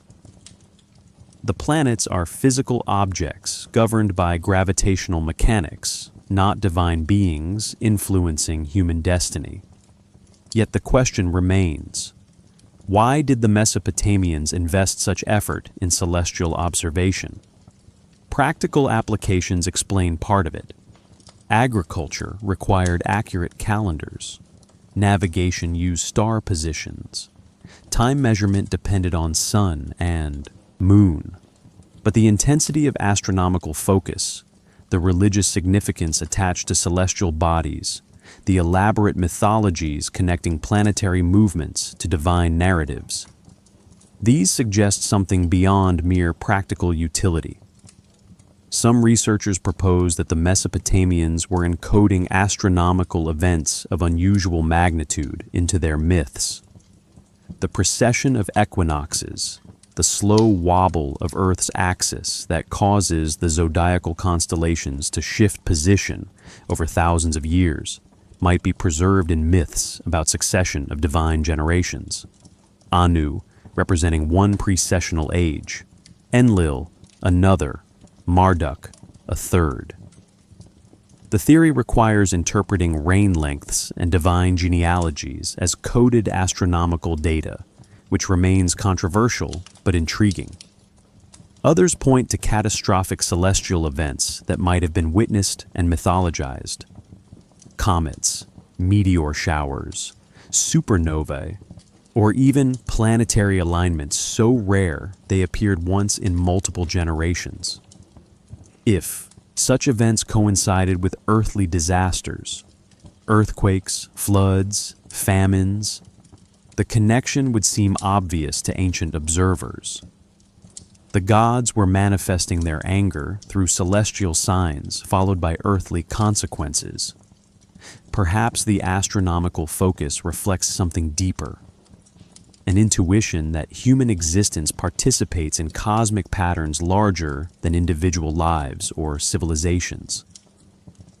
The stars wheeled through their courses across time spans that dwarfed human history. Cities rose and fell. Dynasties came and went. Languages evolved and were forgotten. But Orion continued rising in winter. The Pleiades marked the seasons. Venus traced its figure-8 pattern across years and decades.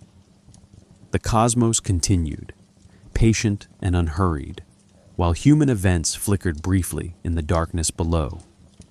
Standing in the courtyard of the Eanna Temple at midnight, looking up at the same stars the priests observed 5,000 years ago, one feels the weight of that continuity. The constellations haven't changed. The planets follow the same paths. Whatever the Sumerians meant when they called Venus Inanna or Jupiter Marduk, whatever theological or astronomical or metaphorical significance those identifications carried, the physical reality they observed remains constant. The stars still watch. They witness the rise of cities and their return to dust. They'll continue long after our own civilization passes. The alignments point both outward to the cosmos and inward to human consciousness, attempting to locate itself within the vastness. Hidden within Sumerian mythology is a concept without direct parallel in any modern language or culture.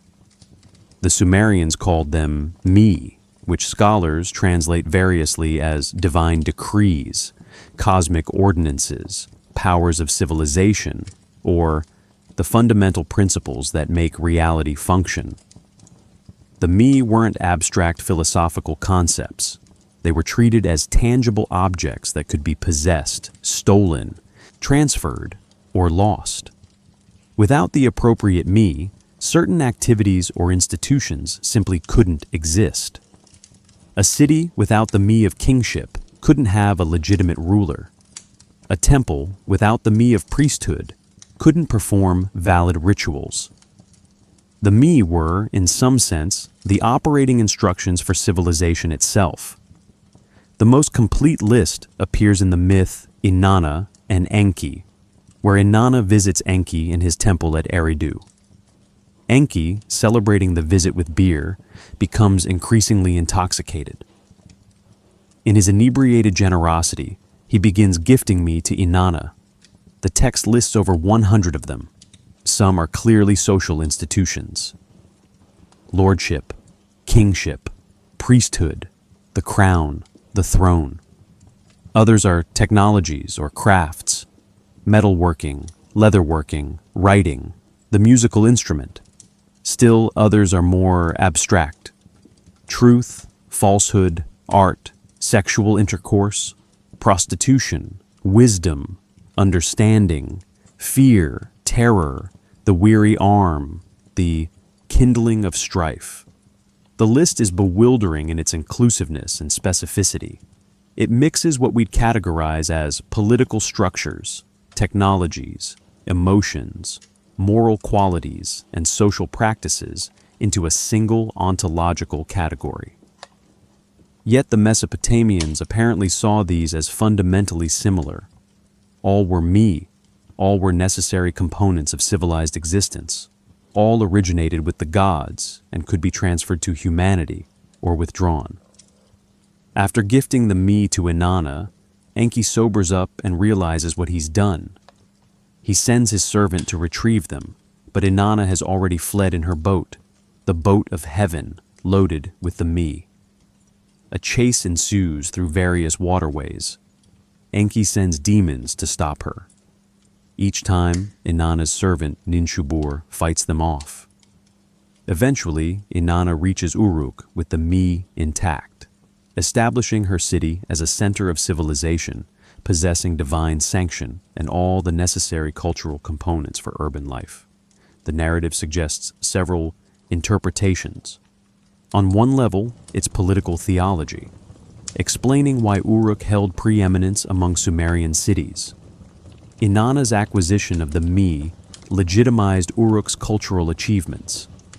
On another level, it's a story about cultural diffusion.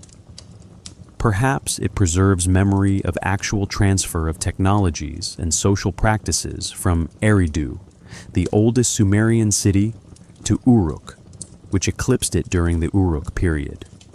Knowledge, crafts, and political forms moved from older to younger cities, metaphorized as divine gifts. But the treatment of me as physical objects remains puzzling. How could wisdom or truth be tangible items loaded onto a boat? Some scholars propose that me were represented by physical symbols, tablets, ritual objects, templates, or tools. Possessing the physical representation meant possessing the power or capacity it encoded. A cylinder seal, for instance, could represent the me of administrative authority. The seal itself was a physical object, but what it represented was the abstract power to authenticate documents and transactions. Alternative interpretations suggest something more literal. What if the MA were actual artifacts embodying technological or organizational knowledge? Tablets containing instruction sets for irrigation engineering, tools enabling specific manufacturing processes, templates for architectural design, written codes for legal procedures. The Sumerians, lacking our conceptual vocabulary for distinguishing between object and information, between artifact and the knowledge it contained, might have treated them as unified. The me was simultaneously the thing and what the thing enabled. This possibility becomes more intriguing when we consider how rapidly Sumerian civilization developed. Between 4000 and 3000 BCE, the society transformed from villages to cities, from oral culture to writing, from simple stone tools to bronze metallurgy, from egalitarian communities to complex hierarchies. That's extraordinarily fast by archaeological standards. Most cultural developments occur gradually across many centuries. The Sumerian transformation was compressed into a millennium or less. How? Mainstream archaeology explains it through a confluence of factors: agricultural surplus enabling specialization, population pressure requiring organization, trade networks spreading innovations, competitive dynamics between city-states driving development. These factors were certainly present and important, but some researchers ask whether external knowledge transfer might have accelerated the process. If a more advanced culture shared technologies, organizational templates, or technical knowledge with emerging Sumerian communities, the rapid development becomes more explicable. Who might have provided such knowledge? Here, the theories diverge dramatically. Some point to older cultures in Anatolia or the Iranian plateau that had developed certain technologies earlier. Cultural diffusion from these regions southward into Mesopotamia is archaeologically documented. Others propose more speculative scenarios. Survivors of older civilizations destroyed by catastrophe, refugees carrying knowledge to new regions, or even the alternative archaeology interpretation that identifies the Anunnaki as literal knowledge bearers from elsewhere. The Sumerians themselves were explicit about knowledge sources. They claimed the me came from the gods, specifically from Enki, god of wisdom and fresh water, who dwelt in the Abzu beneath the earth. Enki was described as the source of all technical knowledge, all magical practices, all organizational principles. He taught humanity agriculture, irrigation, architecture, writing, and law. Without his gifts, humans would remain in primitive conditions. This isn't unique to Sumerian tradition. Cultures worldwide attribute the origins of civilization to divine teachers or culture heroes who arrive and share knowledge before departing. Perhaps what's preserved in the me concept is a cultural memory of knowledge acquisition that seemed, from the recipient's perspective, almost magical. Imagine pre-literate communities encountering writing for the first time. Someone shows you how to press marks into clay that preserve speech across time and distance. That would seem like magic, like a divine gift rather than a human invention. The me might be how a society without concepts of invention or discovery made sense of rapid cultural change. The new capabilities weren't developed gradually through trial and error. They were received, given, transferred from those who possessed them to those who didn't. Silence settles around these questions. The tablets record the tradition. The tradition insists on external sources for civilization's foundations.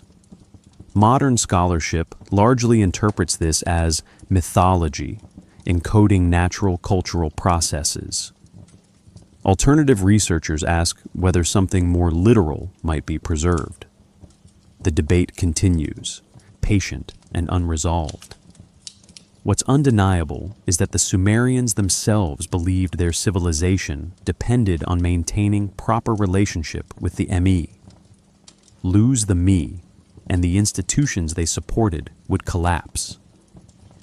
A king who lost the divine me of kingship would fall from power. A city that lost its patron deity's favor might lose the me that sustained it, leading to decline and abandonment. The me weren't permanent possessions. They required continuous ritual maintenance, proper worship, correct observance of divine requirements. This creates an interesting model of civilization as fundamentally fragile, dependent on maintaining connection to sources beyond human control.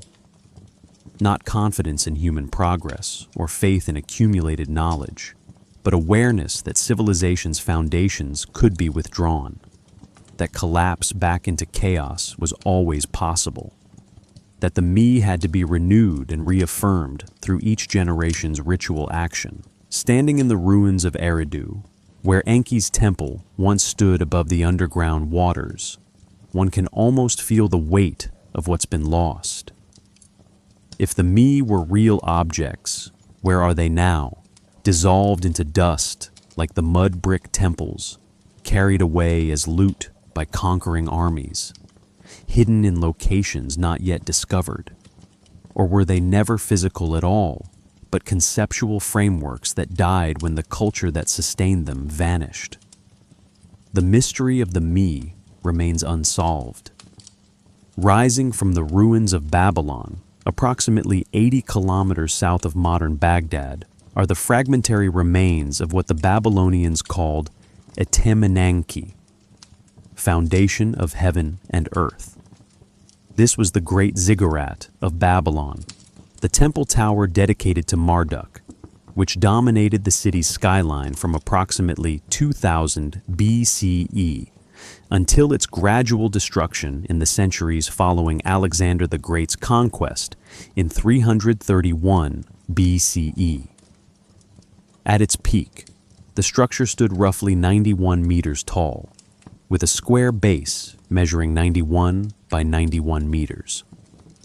7 stages rose in diminishing tiers, each level painted a different color, culminating in a temple chamber at the summit where Marduk was believed to descend and commune with his high priest.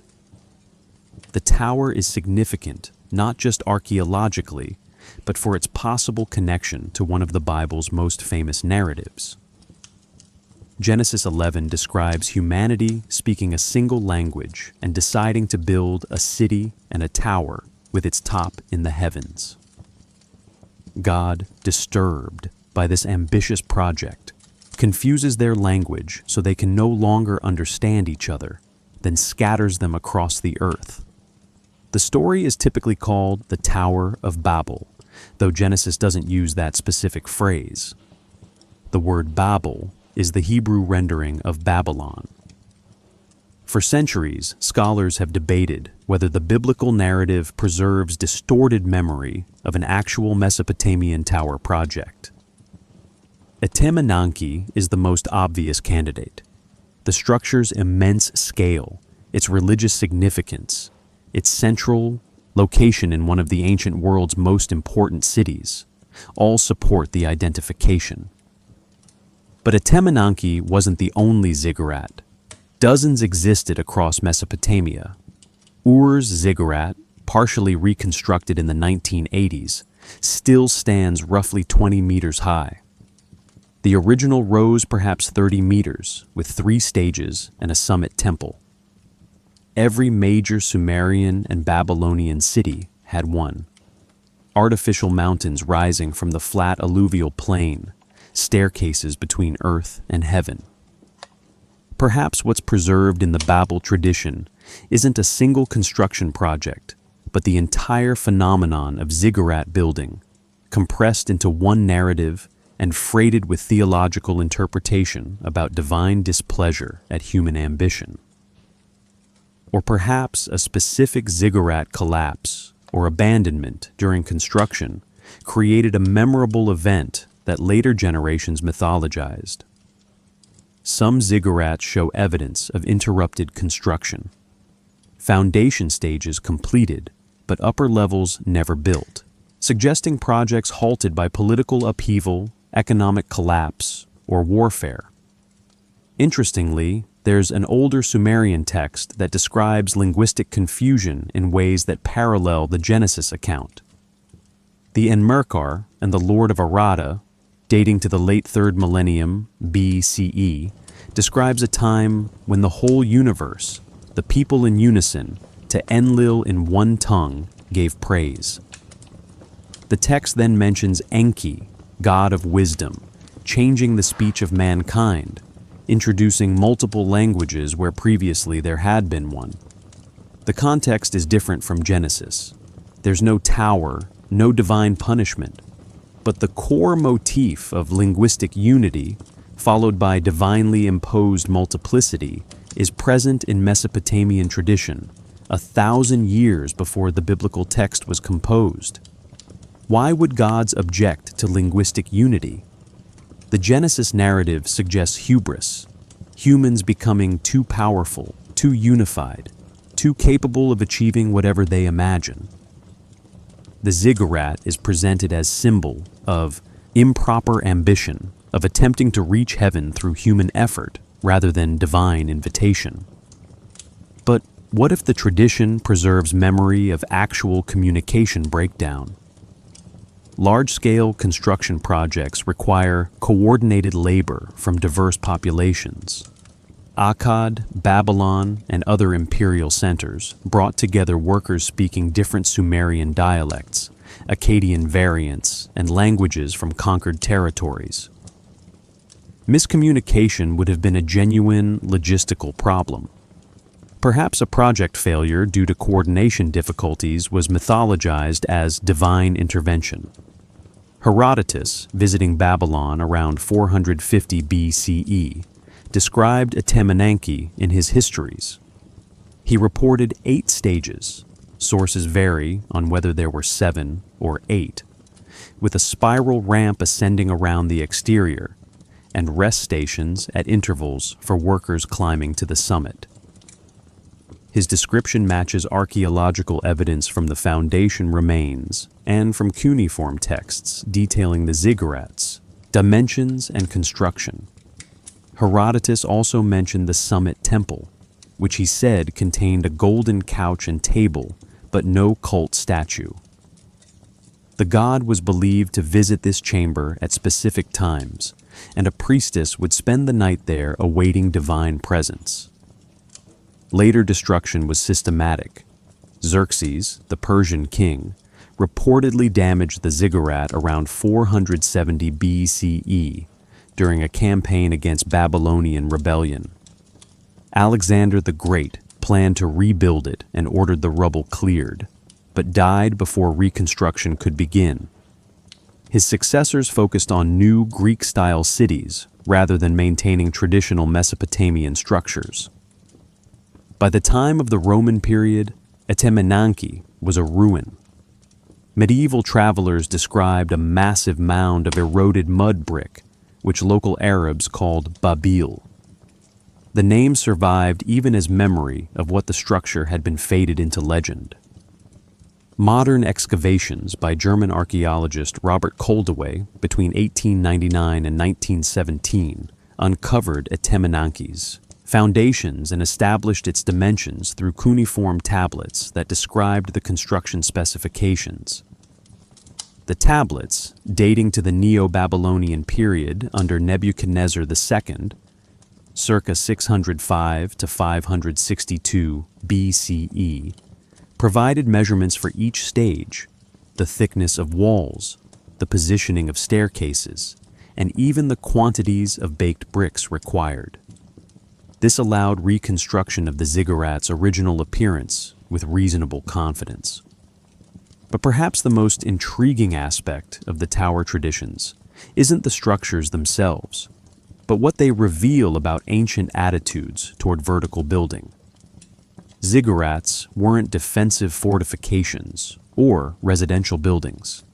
They were ritual architecture, artificial mountains creating sacred space elevated above the mundane world. The summit represented a meeting point between human and divine realms. Priests ascending the staircases were symbolically climbing from earth toward heaven, approaching the dwelling place of gods who had withdrawn from direct earthly presence. This vertical theology contrasts with horizontal sacred geographies. Many cultures mark certain natural locations as holy: mountains, rivers, groves. But the Mesopotamians, living on featureless plains without natural elevated sites, built their own sacred mountains. They couldn't wait for gods to designate holy ground. They constructed it, layer by layer, brick by brick, creating through human labor what nature hadn't provided. Perhaps this impulse disturbed something in the cosmic order.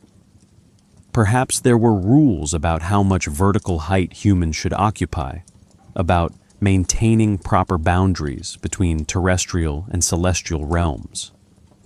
The tower traditions, whether biblical or Mesopotamian, suggest anxiety about overreach, about humans attempting to transcend their assigned station. The gods respond by ensuring humans can't coordinate such projects effectively. Language barriers prevent unified action. The tower remains incomplete. Heaven stays inaccessible. Or maybe the towers succeeded. Maybe they established something the gods couldn't completely dismantle. A precedent that humans could reach toward the divine, could create meeting points, could insist on connection even when the gods preferred distance. The ziggurats stood for millennia. Rituals performed at their summits sustained the belief that heaven and earth touched at these artificial mountains. The structures dissolved eventually, returned to the dirt from which they rose. But the impulse that built them, the refusal to accept complete separation between human and divine, that persisted. Silence now covers the site where Anunnaki stood. The foundation remains lie beneath protective barriers, while archaeologists debate excavation strategies. The tower that touched heaven has returned to earth. But the memory remains, preserved in clay tablets and biblical text, and the enduring human impulse to build upward, to reach beyond assigned boundaries, to make visible the connection between Earth and whatever lies above. The tower fell. The impulse that raised it endures. The question that haunts Mesopotamian studies is deceptively simple. When did direct divine-human contact end, and why? The texts themselves describe a transition from an earlier period when gods walked visibly among humans to a later age when divine presence became mediated through priests, ritual, and dream visions. Something changed. The boundary between human and divine realms thickened, became less permeable. What caused this withdrawal? Some scholars interpret the shift as purely literary convention, reflecting evolving theological sophistication. Early Bronze Age religion was more anthropomorphic, depicting gods as physical beings with human-like needs and limitations. As cultures developed more abstract theological concepts, the gods became transcendent, remote, operating through intermediaries rather than direct manifestation. This evolution mirrors patterns in other ancient religions. Greek philosophy moved from Homeric gods who walked among mortals to Platonic concepts of divine perfection separate from material reality. The Mesopotamian transition, in this view, represents normal theological maturation. Others point to historical catastrophes that disrupted the cultural continuity on which religious traditions depend. The Bronze Age collapse around 1200 BCE devastated civilizations from Greece to Egypt to Mesopotamia. Cities were destroyed, trade networks collapsed, literacy declined dramatically, populations migrated en masse. The societal infrastructure that had sustained elaborate temple economies and priestly hierarchies disintegrated. When civilization rebuilt in the centuries that followed, the old certainties were gone. Perhaps the gods hadn't withdrawn. Perhaps the institutional structures that mediated divine presence had simply collapsed, leaving populations feeling abandoned. Climate change may have contributed. Proxy data from ice cores, tree rings, and sediment analysis indicate significant climate shifts during the Late Bronze Age.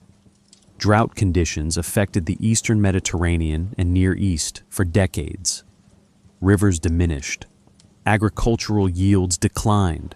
Cities dependent on irrigation faced existential crises.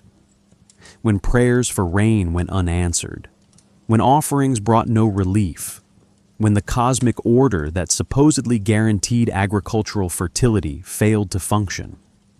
Perhaps divine presence felt absent because the gods seemed unresponsive to human suffering. The Curse of Agade, a Sumerian literary work probably composed around 2000 BCE, describes exactly this dynamic. After King Naram-Sin of Akkad offends Enlil by desecrating the temple at Nippur, the gods abandoned the city. Enlil, because his beloved Ekur was destroyed, what should he destroy in return for it? He lifted his eyes to the Guban Mountains and brought down the entire highland as one. As many people as there were, the gods brought Gutian multitudes out of the mountains. They came with heads reared up, covering the earth like locusts. The text continues describing economic collapse, famine, abandonment of cities, social breakdown. The pattern is divine withdrawal, followed by catastrophe, or perhaps catastrophe interpreted as evidence of divine withdrawal. But some researchers ask whether something more literal might be encoded in these traditions. What if an advanced culture or civilization that had maintained contact with early Mesopotamian societies actually did depart, not metaphorically through theological evolution, but physically, leaving the region, dying out, or deliberately ending contact? This interpretation aligns with alternative archaeology's reading of the Anunnaki as literal beings rather than mythological constructs. If contact ended because one party left or was removed, the resulting cultural memory would describe exactly what the texts report: gods who once dwelt among humans but no longer do. The Epic of Gilgamesh captures the poignancy of this transition. Gilgamesh, 2/3 divine and 1/3 human, represents the liminal generation, close enough to the age of direct divine contact to remember it, but unable to access it himself. His quest for immortality takes him to Utnapishtim, the flood survivor who was granted eternal life, and now dwells at the edge of the world. Utnapishtim delivers the hard truth. When the gods created mankind, death they dispensed to mankind, life they kept for themselves. The age when humans might participate in divine immortality is over. Gilgamesh must accept mortality and find meaning in earthly legacy rather than divine transformation. Perhaps what we're witnessing in these texts is not a single event, but a gradual process playing out across centuries. Early Sumerian city-states developed around temples that functioned as economic and ritual centers. The priests who administered these temples claimed direct, divine communication through dreams, oracles, and ritual procedures. As political authority consolidated into kingship and eventually empire, the locus of power shifted from temple to palace, from priest to king. Kings still claimed divine sanction, but the relationship became more abstract. Less, the God told me through the high priest, and more, I rule by divine right as part of cosmic order. This political evolution would naturally be reflected in theological narratives. Gods who once actively managed cities through their priests became more distant cosmic regulators. The emphasis shifted from direct command to interpretation of signs, reading omens in animal entrails, in celestial phenomena, in unusual natural events. Divination replaced direct communication.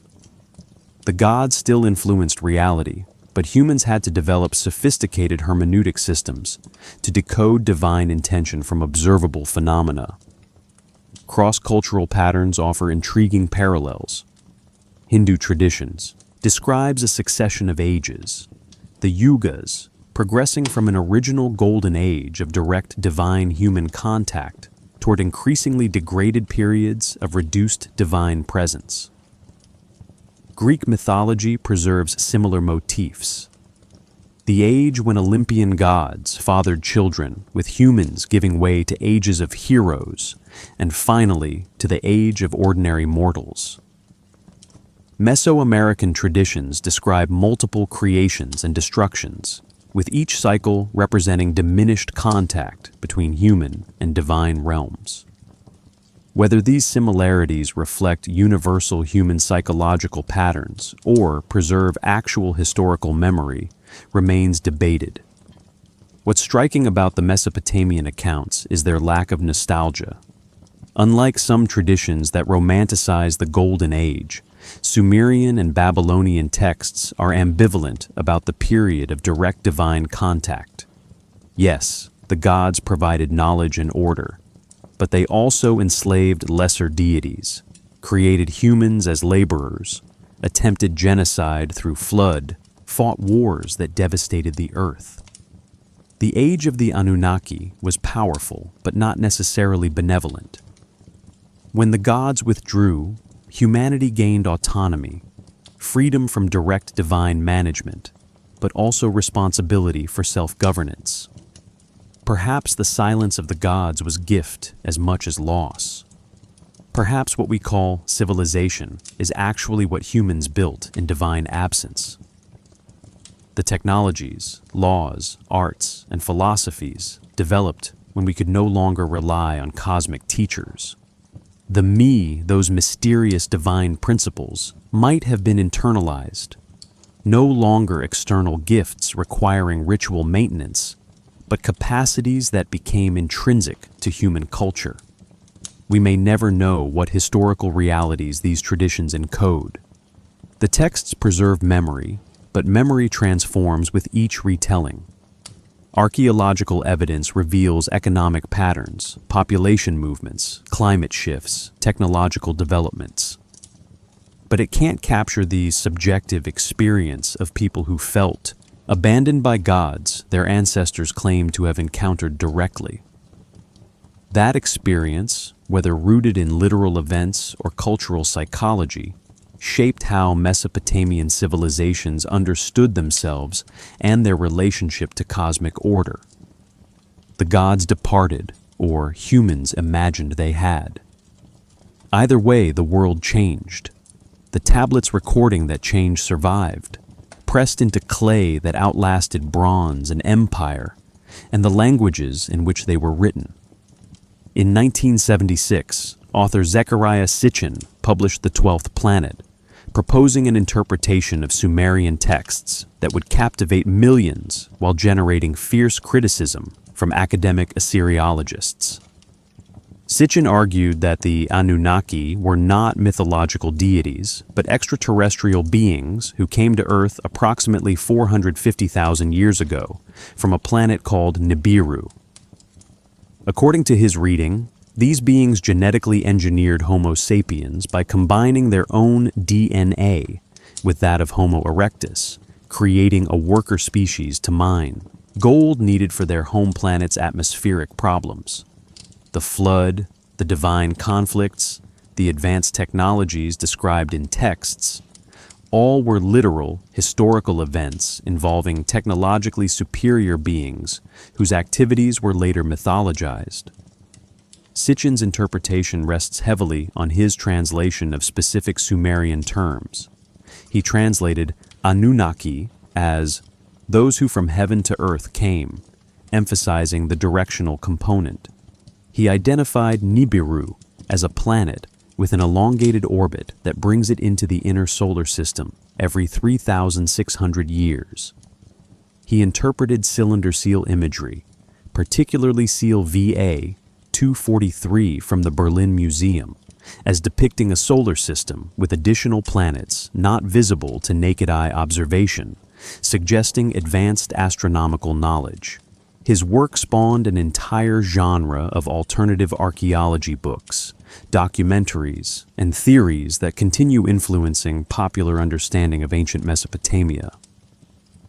Academic Assyriologists reject Sitchin's translations and interpretations as fundamentally flawed.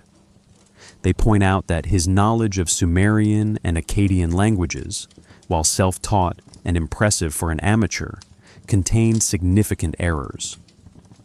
The grammatical parsing of Anunnaki doesn't support his directional translation. The term is better understood as referring to the collective offspring of the god Anu. Cylinder seal Phi. A 243, rather than depicting planets, shows standard Mesopotamian symbolic imagery. Stars or divine symbols surrounding a central figure. No cuneiform text describes Nibiru as a planet with a 3,600-year orbit. The term appears in astronomical texts, but with different meanings depending on context. Perhaps more fundamentally, mainstream scholars argue that Sitchin's interpretation isn't necessary to explain the archaeological and textual evidence. The development of Sumerian civilization, while remarkably rapid, falls within normal parameters of human cultural evolution, given favorable environmental conditions and population density.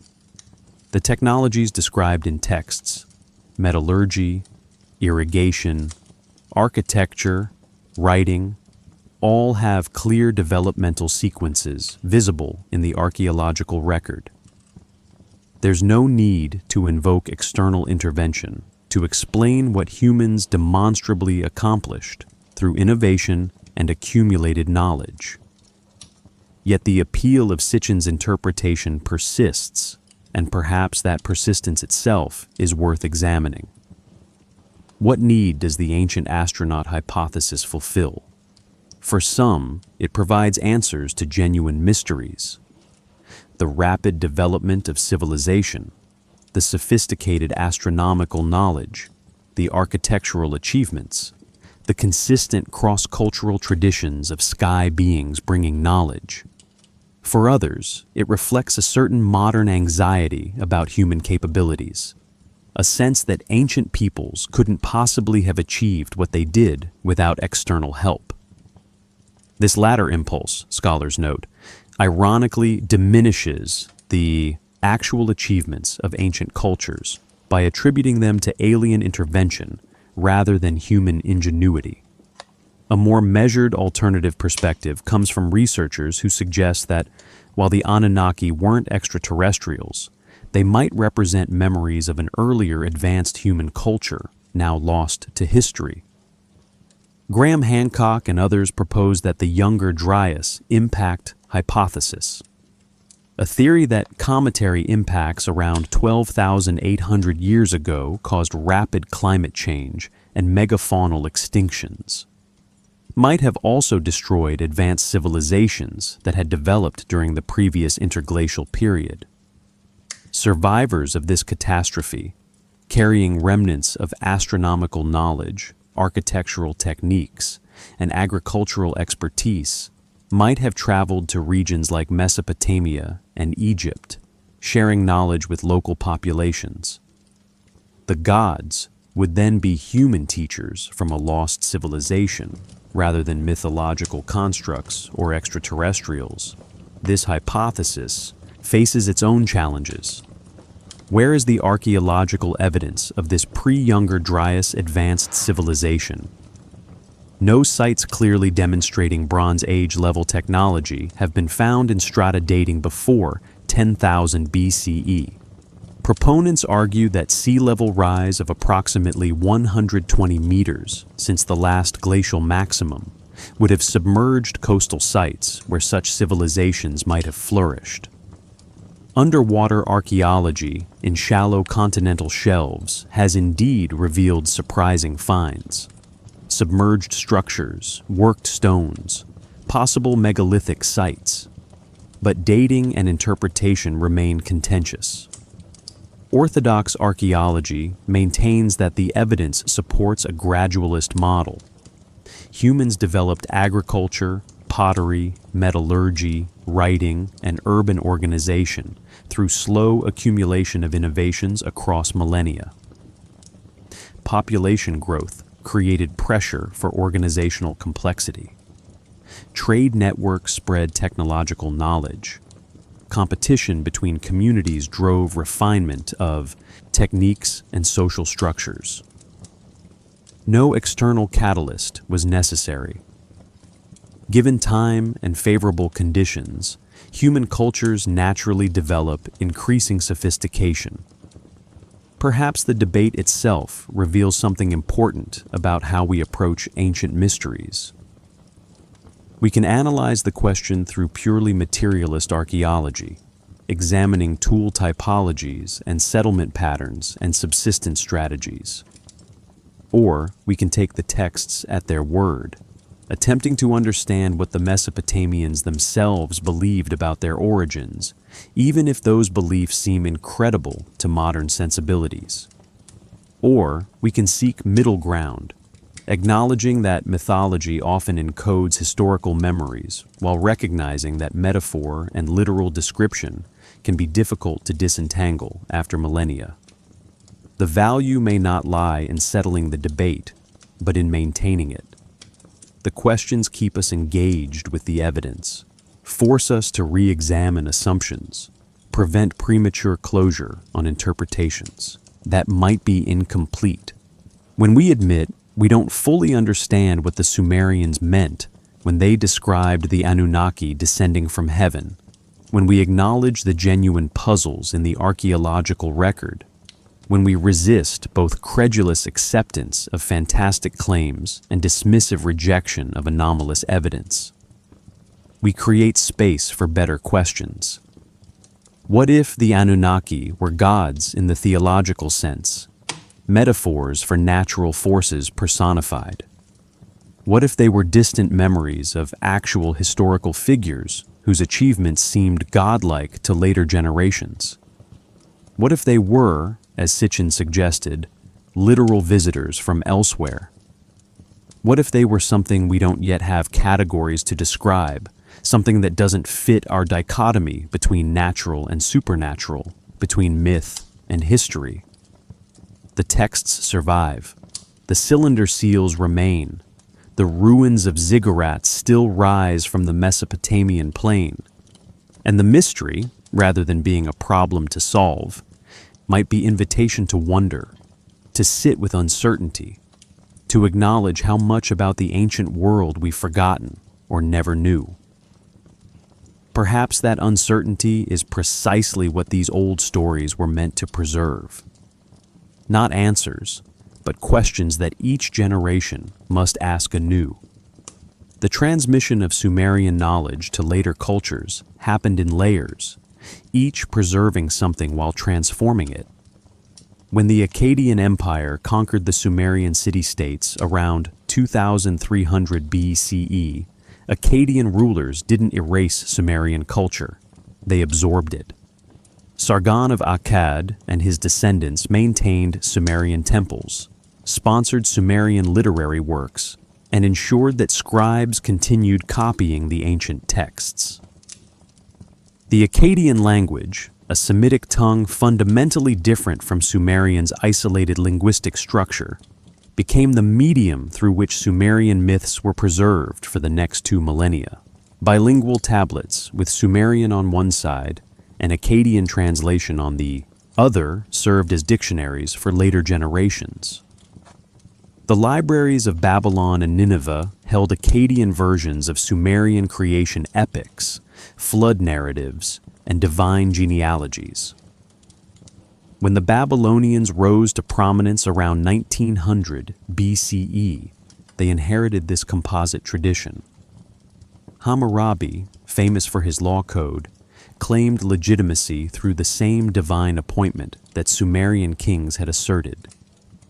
The Enuma Elish, Babylon's creation epic, adapted Sumerian cosmology to elevate Marduk, Babylon's patron deity, to supreme status. But the older Anunnaki remained in the narrative, their roles recontextualized, but not erased. The flood story passed from Sumerian Eridu Genesis, through Akkadian Atrahasis, into the Babylonian epic of Gilgamesh, each version preserving the core elements while adapting details to contemporary theological and political contexts. The Assyrians, who built an empire across the Near East during the first millennium BCE, proved to be obsessive preservationists. King Ashurbanipal, who ruled from 668 to 627 BCE, assembled a library at Nineveh that housed over 30,000 tablets. His scribes traveled throughout Mesopotamia, copying texts from temple archives and private collections. Many of our best preserved versions of ancient Mesopotamian literature come from this library. Ashurbanipal's own inscriptions boast of his literacy in Sumerian, a dead language by his time, but maintained as the language of scholarship and religious ritual. "I have read the stone tablets from before the flood," one inscription claims, connecting his rule to the most ancient traditions. Persian conquest in 539 BCE and Greek conquest under Alexander in 331 BCE brought Mesopotamian knowledge into contact with other intellectual traditions. Greek writers like Berossus, a Babylonian priest who wrote in Greek around 280 BCE, transmitted Mesopotamian cosmology and history to Hellenistic audiences. His Babyloniaca, now surviving only in fragments quoted by later authors, described the Anunnaki, the flood, and the succession of ancient kingdoms. Through Berossus and other intermediaries, elements of Mesopotamian tradition entered the broader Mediterranean world. Jewish exile in Babylon during the 6th century BCE created another transmission path. The Hebrew Bible shows clear influence from Mesopotamian literary traditions. The Genesis flood narrative parallels the Mesopotamian accounts in structure, specific details like the sending of birds, and even the dimensions of the ark. The Tower of Babel story reflects Mesopotamian ziggurat traditions. Job's divine council scenes echo Sumerian assembly of gods. Scholars debate the degree of direct literary borrowing versus shared cultural milieu, but the connections are undeniable. Through biblical tradition, Mesopotamian motifs entered Judaism, Christianity, and Islam, reaching billions who have never heard of the Anunnaki but inherit story patterns first pressed into clay tablets 5,000 years ago. Then came the long forgetting. As cuneiform writing systems were abandoned in favor of alphabetic scripts, as Mesopotamian religious traditions were displaced by Christianity and later Islam, as cities were abandoned and ziggurats dissolved into tells, the original texts became unreadable. For over 1,000 years, from approximately 100 CE to the 1800s, no one on Earth could read Sumerian cuneiform. The tablets remained, buried in ruins across Iraq and Syria, but their contents were inaccessible. Medieval Arab geographers wrote about the ancient mounds, but had no idea what they contained. European travelers occasionally collected inscribed bricks as curiosities without understanding their significance. The rediscovery began in the mid-19th century with the decipherment of cuneiform scripts and the systematic excavation of Mesopotamian sites. Suddenly, voices silent for millennia could speak again. Each tablet cleaned and translated added detail to our understanding of these civilizations. The process continues today. Major museums hold hundreds of thousands of cuneiform tablets, many still untranslated. New texts are published regularly in academic journals. Even now, a scholar working in the British Museum basement might decipher a previously unknown hymn to Enlil, or an accountant's record of temple offerings, or a letter between ancient merchants. The tablets keep yielding information, patient in their clay existence. Digital humanities projects are revolutionizing access to these texts. The Cuneiform Digital Library Initiative photographs tablets and makes images available online. Machine learning algorithms are being trained to recognize cuneiform signs, potentially accelerating translation of the hundreds of thousands of unpublished texts. Three-dimensional scanning preserves eroded inscriptions that might otherwise be lost. The conversation between ancient and modern minds continues with new tools, new questions, new interpretations. Archaeological work in Iraq, interrupted by decades of conflict but resuming in recent years, continues uncovering surprises. In 2019, excavations at Girsu revealed a temple complex and administrative archive that shed new light on Lagesh's economic organization during the 3rd millennium BCE. Remote sensing technologies identify tells that haven't been excavated, suggesting thousands of sites remain unexplored.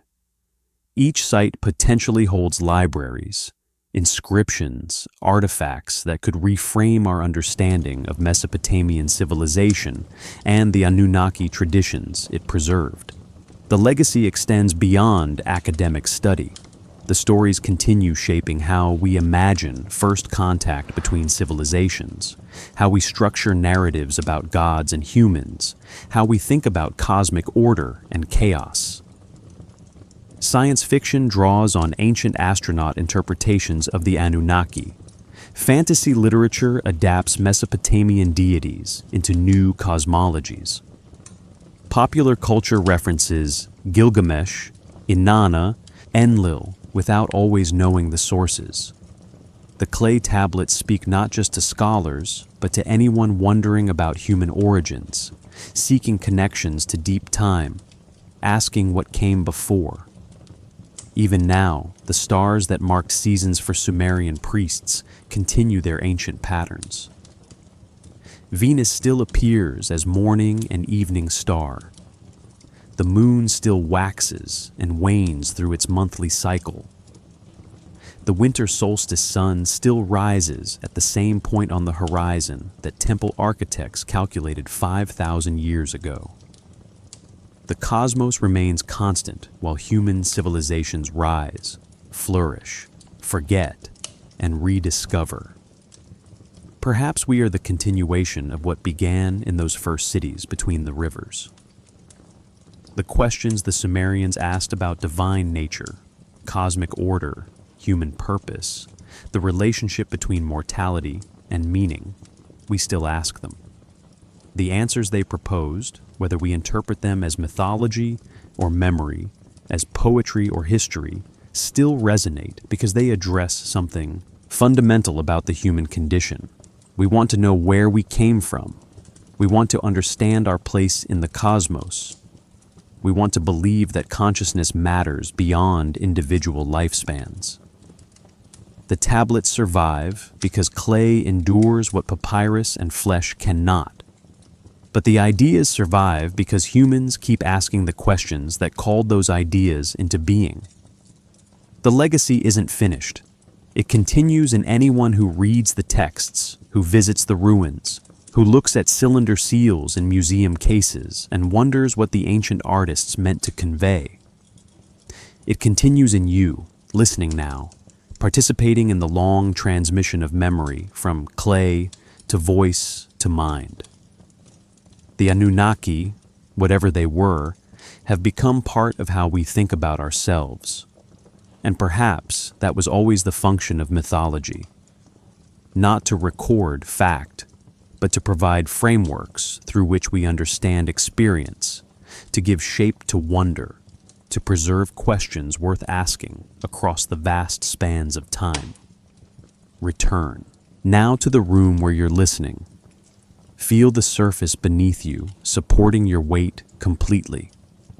Notice how your breath moves, steady and unhurried, continuing the rhythm that has sustained every human who ever pressed symbols into wet clay, who ever looked up at stars and wondered about their meaning, whoever told stories about gods and the beginning of things. You're here now, in this moment. The ancient world is not here. It's dissolved into dust and fragmentary memory. But something persists. The stars above Mesopotamia still shine. Those cities have vanished beneath tells and desert sand. Venus still traces its pattern through the sky, appearing and disappearing in cycles that outlast empires. The moon still waxes and wanes, its phases marking time as they did for farmers planting barley 5,000 years ago. The cosmic order the Sumerians tried to understand through mythology and observation continues, indifferent to whether anyone watches, whether anyone names, the patterns, whether civilizations rise or fall. The clay tablets remain, thousands of them, in climate-controlled museum storage and university archives around the world. Some are on display behind glass, their cuneiform marks still crisp after millennia. Others wait in boxes, their contents not yet fully cataloged, their stories not yet heard by modern ears. The symbols pressed into clay by people whose names we'll never know, whose faces we can't imagine, whose lives we can reconstruct only through administrative records and religious texts they left behind. They wanted to be remembered. They wanted their words to persist. And in that desire, they succeeded beyond anything they could have imagined. Perhaps the war among the gods was real in some sense we don't yet understand. Perhaps it was metaphor for natural forces, for political conflicts, for the internal struggle between order and chaos that every culture negotiates. Perhaps it was both, or neither, or something our categories can't capture. The tablets don't resolve the mystery. They preserve it, encoded in wedge marks that patient scholars translate into questions that each generation must ask again. What remains certain is small and sufficient. The rivers still flow, though their courses have changed. The soil still remembers the water that shaped it. The stones that built temples, scattered now, still carry weight and stillness. Somewhere in the ruins of Eridu, beneath accumulated millennia of sediment, lies the foundation of that first temple. The one built on virgin soil, rebuilt 17 times, dedicated to Enki, who dwelt in the waters beneath the earth. No one worships there now. The god, if he existed, has departed or dissolved into the same silence that holds all abandoned shrines. But the stone remains. Wind moves across the Iraqi plain where Uruk once stood, where 40,000 people lived in the world's first true city. The wind touches nothing but low mounds and scattered bricks. Makes no sound that anyone hears. It carries no prayers, no hymns, no administrative reports of grain storage and sheep counts. Just wind moving as it has moved since before humans named it. Before they built cities and recorded myths and wondered whether gods walked among them. You can rest now, knowing the questions don't require answers tonight. The mystery is patient. It has waited 5,000 years. It can wait longer. The Anunnaki, the divine assembly, the war that ended an age. These are stories that survive because they touch something true about how we experience existence. Power and conflict. Creation and destruction. The desire for meaning in the face of inevitable mortality. The hope that consciousness connects to something beyond individual lives, beyond civilizations, beyond time itself. The stars continue their slow wheel across the darkness. Someone in ancient Sumer looked at these same stars and saw gods. Someone in this moment looks up and sees burning gas, billions of kilometers away. Both observations are true. Both are insufficient. The stars witness without judgment, without memory, without care. They existed before the Anunnaki were named. They'll exist after the last clay tablet crumbles. And in that indifference, perhaps, there's peace. Not everything needs preservation. Not every question needs answering. Not every mystery must be solved. Some things can simply be held in stillness, acknowledged without grasping, wondered at without conclusion. The night is quiet. The ancient world sleeps beneath the earth. And you can sleep too, here in this moment, held by the same forces that shaped rivers and wore down mountains and scattered light across the void between stars. Rest now. The story continues, but not tonight. Tonight, only stillness.